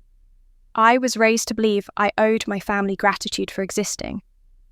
But gratitude doesn't erase theft. It doesn't erase lies. Rebecca handed me a small folder. "These are your exhibits, Ms. Gibson," she said softly. I opened it and pulled out 2 pages handwritten notes from a small spiral notebook. My childhood diary. The paper was yellowed and frayed at the edges. "This," I said, "was written when I was 9. I read aloud, my voice steady despite the tremor in my chest. "Why doesn't Mom love me? What did I do wrong? Maybe if I get good grades, she'll smile at me." A murmur rippled through the courtroom, then fell silent again. I turned to the next page. "She said Dad went away because he didn't love us. But I remember he kissed my forehead before he left. Maybe he changed his mind." My throat tightened, but I kept my tone even. That was the last year I wrote about him. After that, I stopped asking questions. Rebecca stepped forward. "Miss Gibson, how did you discover the truth?" "Through my father's lawyer," I said. He showed me the records. Years of deposits meant for me and withdrawals made by her. I nodded toward my mother. "The amount doesn't matter as much as what it represents. She didn't just take money. She took my chance to know that I was loved." The defense lawyer stood buttoning his jacket. "Ms. Gibson," he said, voice polite but sharp. "Your mother provided you food, shelter, clothing, and education, did she not?" I met his gaze. "She met legal requirements?" I said, "That's not love, and none of that justifies stealing money meant for my future." He tried again. "But she raised. You, did she not?" "She kept me alive," I replied. "That's not the same thing as raising someone." A few people in the gallery nodded their eyes, glossy. The lawyer hesitated, then sat down. The judge leaned forward slightly. "Ms. Gibson," he said, "what outcome are you seeking?" I took a slow breath. This was the moment I had thought about for months, the line between justice and vengeance, so thin it could almost blur. "I don't want revenge," I said finally. "I don't even want the money back. I want the truth on record. I want it written somewhere that I wasn't crazy, that I wasn't ungrateful, that I was a child who deserved better." My voice steadied as I continued. "If the court finds she broke the law, then she should face consequences. Not because I'm cruel, because that's what justice means." The silence that followed was unlike any other. Even the air seemed to pause. I heard someone sniffle behind me, maybe one of the jurors, maybe a stranger. The judge nodded once. "Thank you, Ms. Gibson. You may step down." As I walked back to my seat, my mother's lawyer whispered something to her, but she didn't respond. Her eyes were glassy, fixed on the table. For the first time, she looked not furious, not defensive, but hollow. When closing arguments began, I barely listened. Rebecca spoke clearly, methodically, piecing together the timeline, like the edge of a puzzle that finally formed a whole picture. The defense tried to argue emotional distress, painting my mother as an aging woman abandoned by her daughter. But the documents, the testimony, the video from Monaco, they all told a story that couldn't be rewritten. When the judge recessed for deliberation, I stepped outside for air. Andrew waited in the hallway. He didn't say anything, just reached for my hand. His palm was warm, grounding. For a brief moment, I closed my eyes and let myself breathe. When the court reconvened, everyone stood. The judge's voice carried through the room with quiet authority. After reviewing all presented evidence, he said the court finds the defendant, Margaret Gibson, guilty of embezzlement and fraud. My mother's head dropped. The words felt heavier than I expected. Not triumphant, not satisfying, just real. The judge continued. The defendant is ordered to repay $300,000 in restitution representing funds unlawfully taken within the statute of limitations and to complete 200 hours of community service. A public apology will be required as part of sentencing. He paused, then added, "This court recognises that justice cannot restore time or love lost, but it can affirm truth." The defence lawyer started to rise, but the judge's tone cut him short. "You've said enough lies," he said flatly. Court dismissed. The gavel struck once. It sounded like a door closing. Reporters swarmed outside as we stepped into the sunlight.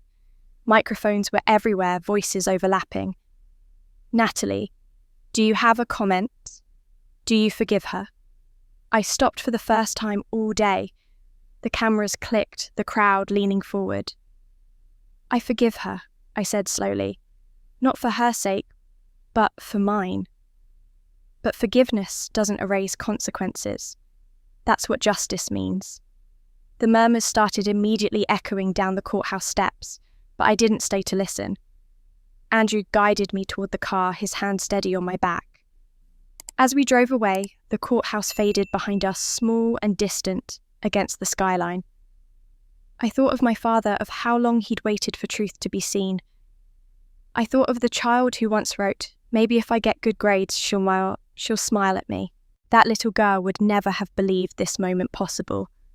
Now she didn't need to. The truth existed permanent and unchangeable.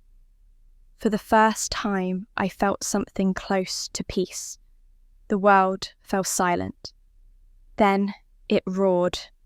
By the next morning, headlines filled every news feed. The stolen inheritance case daughter wins. Against mother after 27-year deception. Television anchors dissected courtroom clips. While analysts debated the psychology of toxic parents, I didn't watch any of it, but I didn't need to. My phone buzzed nonstop, my inbox flooded. Justice. For Natalie trended for 3 days straight. People quoted my closing statement. Forgiveness doesn't erase consequences, as if it were something profound. To me, it had just been the truth. Still, it spread like wildfire, printed on digital banners and stitched into posts from women who'd never met me but somehow knew me anyway. Public opinion moved swiftly. My mother, once a respected woman in her community, became a symbol of something darker. Articles labelled her the face of narcissistic parenting, while psychologists wrote essays about family scapegoating and generational trauma. Some commentators accused me of exploiting my pain for attention, but most stood on my side. It was strange watching strangers choose between us as though we were characters in a morality play. For years, no one had listened to me. Now too many were listening. I received over 5,000 messages in the first month, emails, handwritten letters, comments, even gifts. Women from every state, every background shared their stories. You gave me courage to leave. I thought I was alone. My mother did the same thing. Some of the letters were shaky, written on notebook paper with ink smeared by tears. Others were typed in crisp fonts like business memos from people who'd learned to hide emotion behind structure. Each one carried the same undertone relief that someone had finally said what they couldn't. I read them slowly, a few each day, never rushing through them. Each voice deserved a space. One letter stopped me completely. It was short, written in delicate cursive. "Dear Natalie," it began, "I forgave my family after years of silence. They've asked to come back into my life. Should I let them?" I stared at that question for a long time. It wasn't just hers, it was one I'd once whispered to myself. That night, I sat at my desk and wrote back. "Forgiveness is not an invitation," I told her. "You can forgive someone and still close the door. You're not responsible for their healing, only yours." I sealed the envelope and mailed it the next morning. Weeks later, I decided to share it publicly. It wasn't advice as much as it was a confession. The message spread faster than I expected, reposted thousands of times. People began quoting that line in support groups and podcasts. It felt surreal hearing my private words echo through the world. Therapy continued.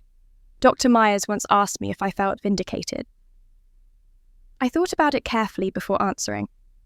No, I said. Vindication implies satisfaction. What I feel is stillness, like I don't need to explain myself anymore.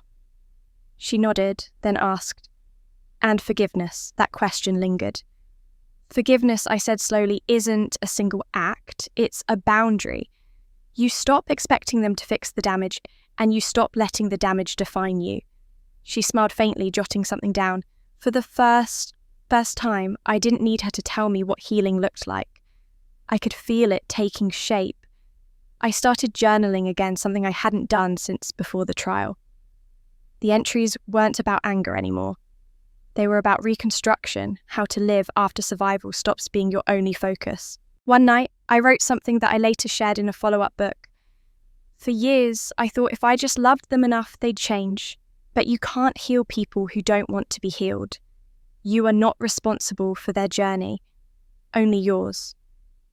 When I reread that sentence, I realized I no longer wrote from pain. I wrote from clarity. The weeks that followed were quieter. Reporters lost interest, new scandals replaced mine, and the world kept moving. My mother didn't appeal the verdict.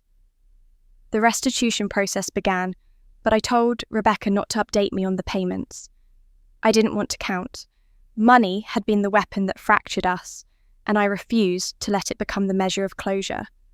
Then one afternoon, a letter arrived. It was small, hand-addressed, the handwriting unmistakably hers. I held it for a long time, tracing the loops of the M in Margaret.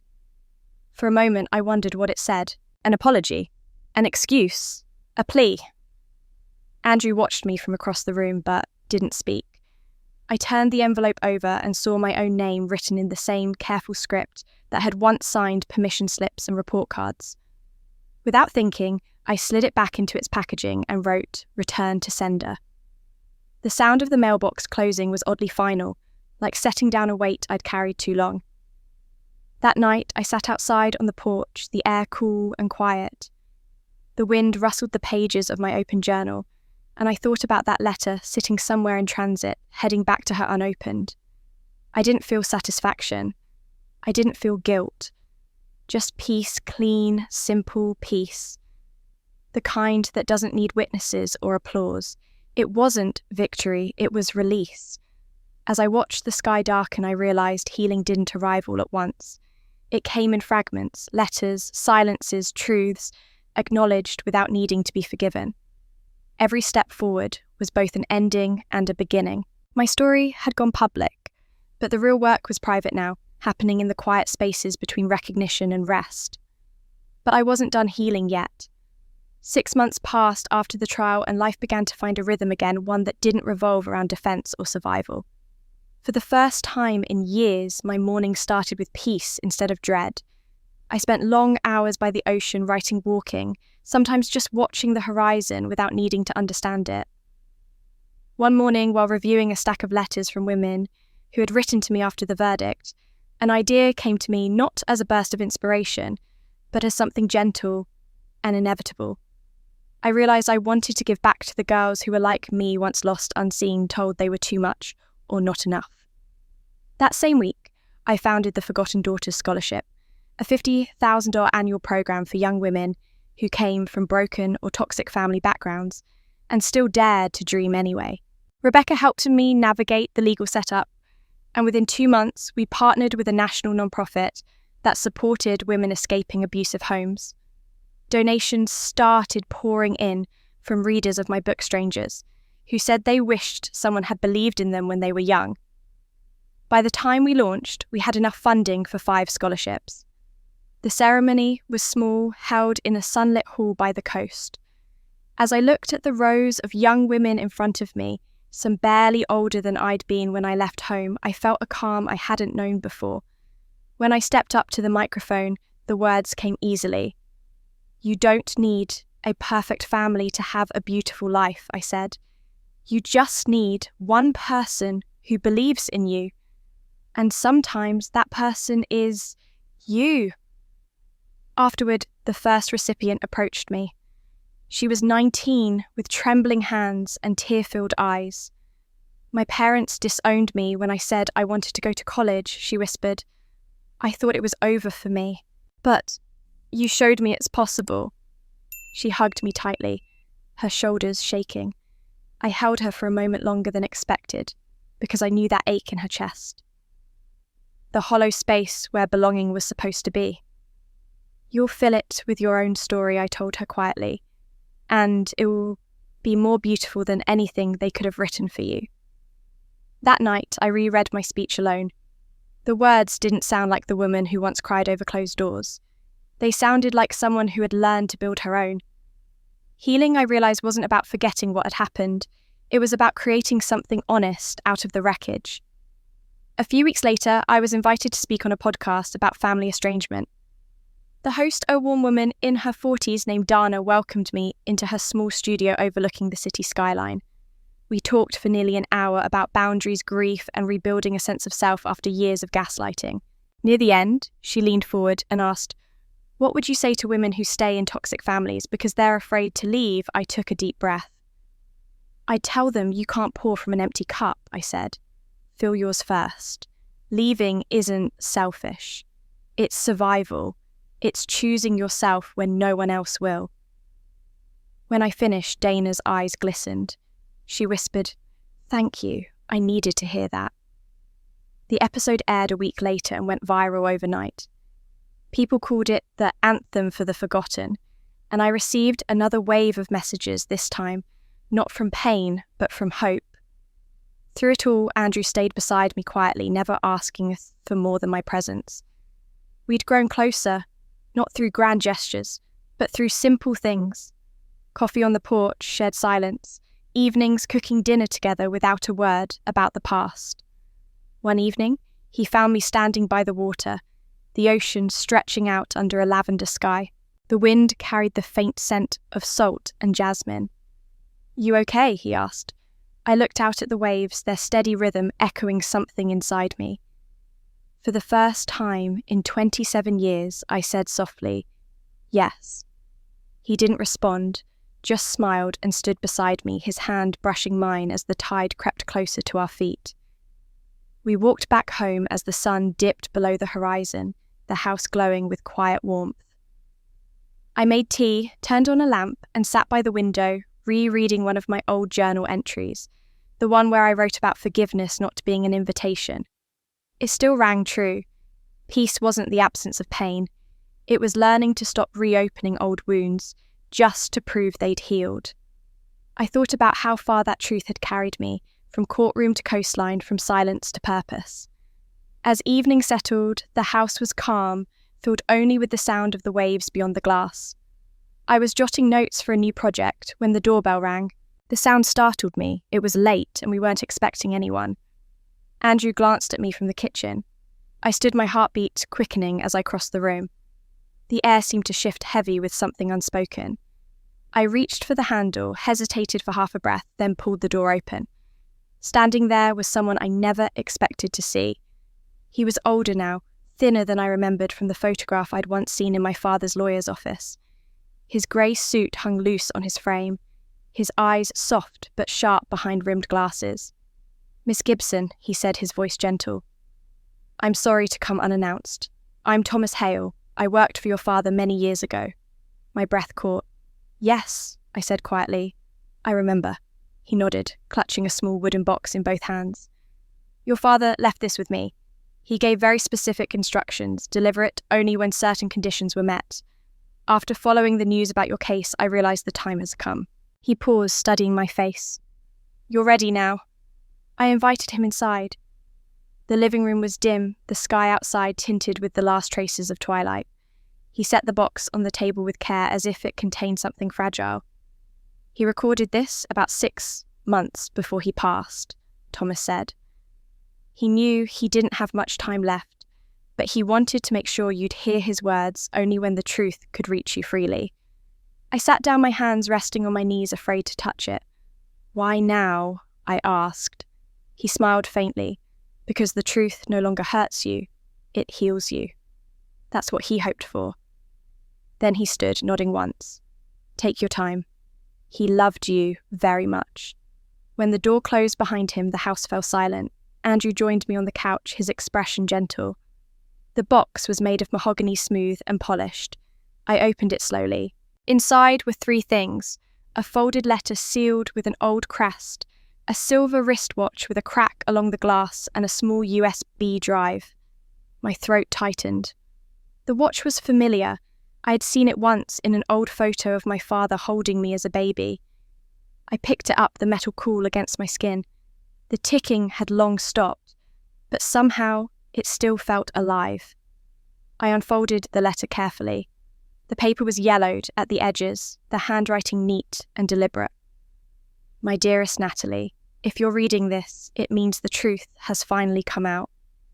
I wish I could have been there to fight for you in person, but by the time you read these words, I'll have gone somewhere you can't yet follow. I want you to know first that I never stopped loving you, not for a single day. The court said I was dangerous, that I had to stay away. I wasn't. I was just a father who loved too fiercely and couldn't accept losing you. I did everything I could within the law, but every door was shut. So I sent what I could, money, small gestures, hoping it might make your life easy, hoping one day you'd know where it came from. I'm sorry you had to grow up without knowing the truth. I had to stop reading for a moment, the words blurring through my tears. Andrew's hand found mine steady and warm. I continued. I watched you from afar when I could. I knew where you studied how you built your life. I even saw your name in a magazine once under a small feature about women in finance. You were standing beside your colleagues, smiling that same half smile your mother could never erase. I wanted to reach out, but the restraining order made it impossible. I followed every rule because I knew breaking even one would make me the monster they said I was. So, I stayed silent, but I never stopped watching over you. 6 months before I recorded this, an old friend told me you were getting married. I cried that night, not from sadness, but from pride. I imagined you walking down the aisle, and I prayed that whoever stood beside you would see the strength I always knew you had. You've done everything I couldn't. You've turned pain into purpose. You've become a woman I would be proud to call my daughter, not because of what you achieved, but because of who you remained, kind, brave, and still open to love despite everything. You don't need them, Natalie. You never did. The people who couldn't see your worth, it's their loss, not yours. I see you. I always have. You were never forgotten. Not by me. The signature beneath the letter was shaky, as though written by someone too weak to hold the pen steady. I pressed the page to my chest, trying to breathe past the ache that filled me. Then, I turned to the USB drive. Andrew plugged it into the laptop, and for a moment the screen stayed black. Then an image appeared. My father sat in a small armchair by a window, sunlight spilling across his shoulders. He looked older than I'd imagined frail, but his eyes were warm, alive, with the same gentle humour I'd glimpsed in his photographs. When he spoke, his voice was soft, rasped by time. "Hello, my little one," he said, smiling faintly. "If you're seeing this, it means I didn't get the chance to tell you in person how proud I am. I watched you grow from a distance, and though I couldn't be there, I saw your strength. I saw the woman you became." He paused to catch his breath. "I want you to know it wasn't your fault. None of it. The lies, the silence, it wasn't you. I stayed away because I thought it would protect you. I thought distance would keep the peace. Maybe I was wrong, but I did it because I loved you." He coughed lightly, then continued. "I kept sending money because I wanted you to have choices. I hoped one day if you ever found out you'd use that truth to free yourself not to hate. And from what I've heard, you did exactly that. You chose truth. You chose compassion. You chose yourself. That's all I ever wanted." He smiled again, weaker this time. "I'm sorry I couldn't walk you down the aisle. But I hope you know I was there in every step, every decision, every time you doubted yourself but kept going anyway." His voice softened to a whisper.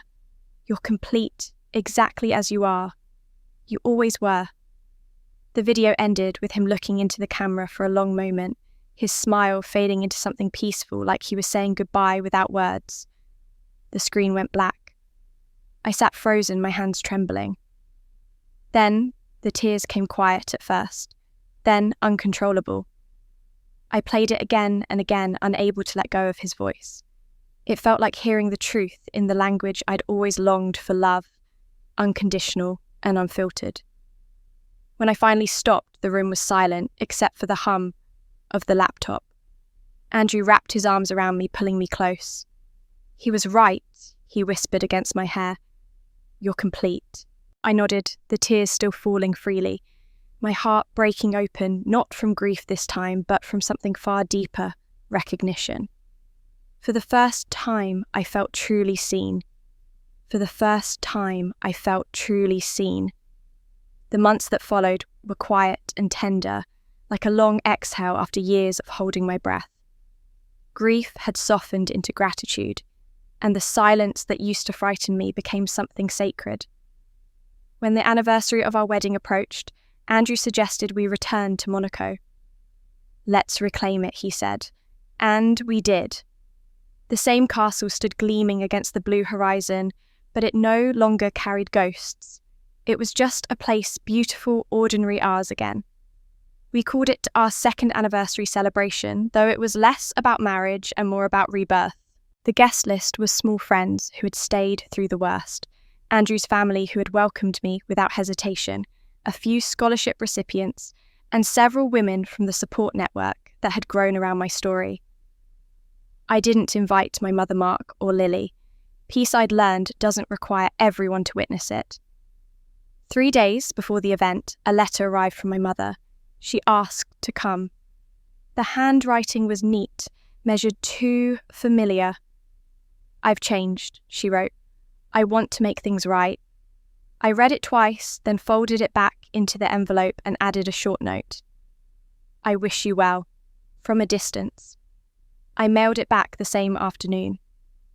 The act didn't hurt. It just felt necessary, like closing a door gently without slamming it. The night of the celebration was luminous. The courtyard shimmered with string lights, music floating softly through the air. The tables were covered in white linen, each centerpiece a bouquet of pale roses and olive branches. I'd placed 3 empty chairs at the end of the main table, each marked with a name card that read, "For those who taught me to stand by leaving." When a guest asked if I ever planned to invite them, I smiled. "I forgave them," I said. "That doesn't mean I trust them. Some healing is meant to happen apart." Andrew stood to make a toast.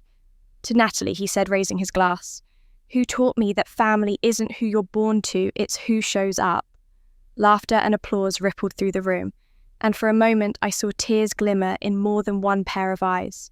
When it was my turn, I stood and said simply, "To those who stayed and those who taught me I could stand on my own."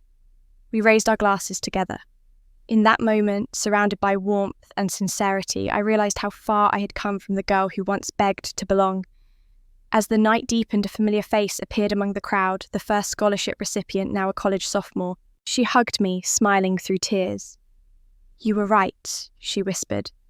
"I filled my life with my own story, and it's beautiful." Her words landed softly but deeply. She didn't know how much they mirrored what I once longed to tell my own father.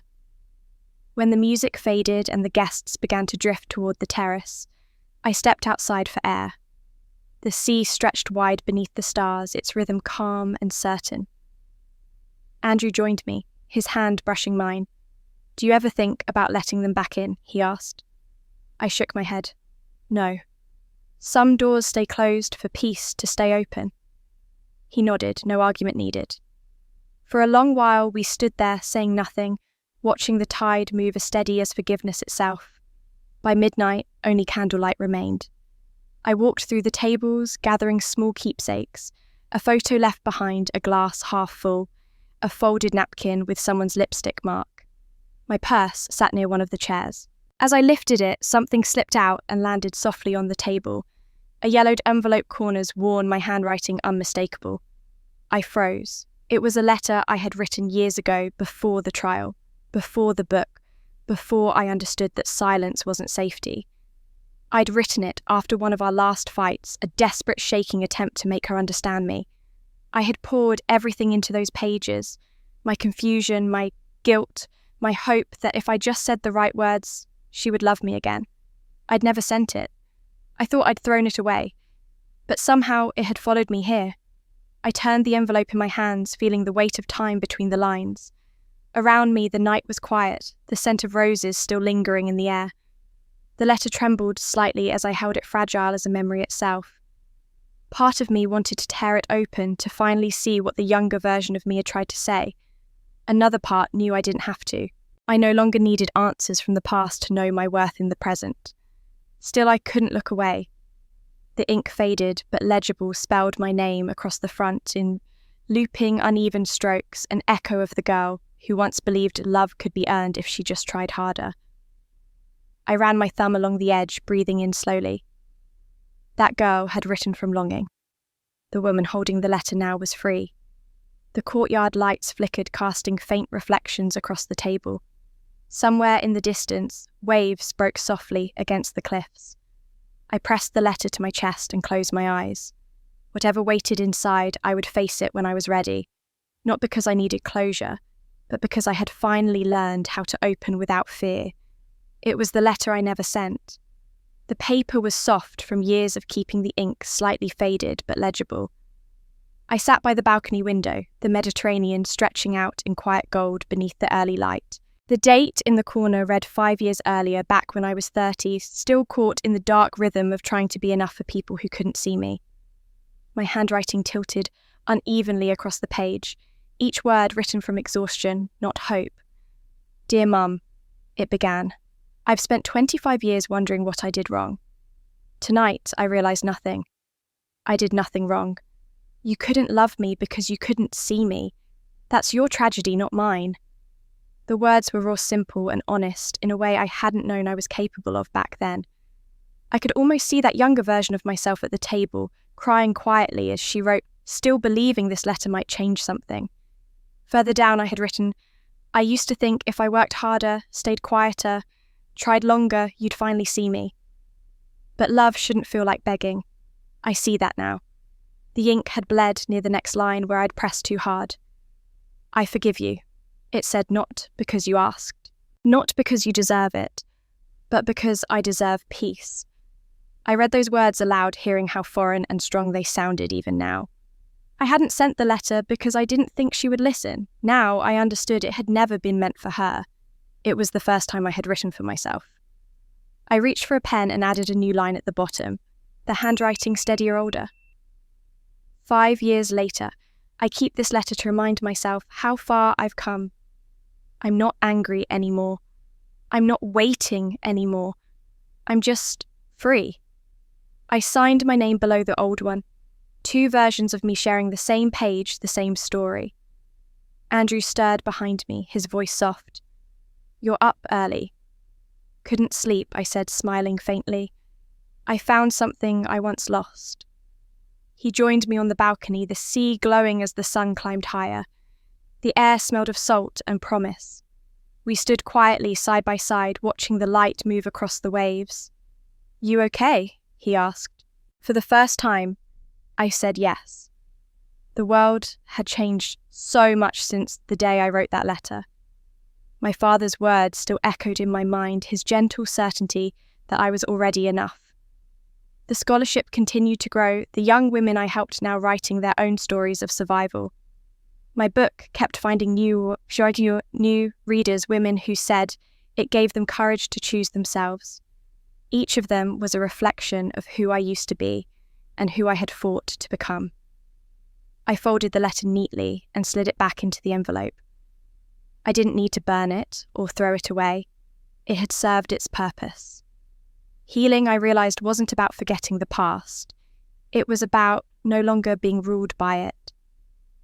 The letter had carried my pain when I couldn't, and now it could rest. The sun lifted fully over the sea, gilding the castle walls with light. I thought of my father's video, his smile, the way he had said, "You're complete, exactly as you are." I thought of Andrew's patience, of the girl's laughter, of the thousands of letters from women who had written, "You helped me believe I could start again." All of it wove together into something whole, something quiet and real. I whispered to the wind, not as a prayer, but as truth. For 27 years, I waited to be chosen. Then, I chose myself. You don't need their love to be whole. You were always whole. The words dissolved into the morning air, carried away like a final offering. Andrew handed me a cup of coffee, his hand brushing mine. We stood together, watching the horizon turn to light. Peace, when it finally arrived, didn't announce itself. It just stayed, not because I was perfect, but because I was finally enough. And that's how peace finally found me. For years, I believed healing meant fixing everything that was broken. Now I know it means learning to live gently with the pieces that remain. If my story reached you, if it reminded you that you are not alone, that your worth was never theirs to decide, then maybe it did what it was meant to do. I hope it encourages you to look at your own life and ask, not what did I do wrong, but what can I do next? Because sometimes peace doesn't arrive with a miracle. It arrives when you stop waiting for permission to be free. Thank you for watching and for walking through this journey with me.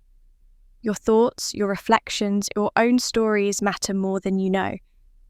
Tell me in the comments what this story made you feel, what moments stayed with you the most, and what you've learned about choosing yourself. If you believe more people need to hear stories like this about strength, truth, and healing, please subscribe, share, and stay with us for the next story. Because every time we speak our truth, we make the silence smaller.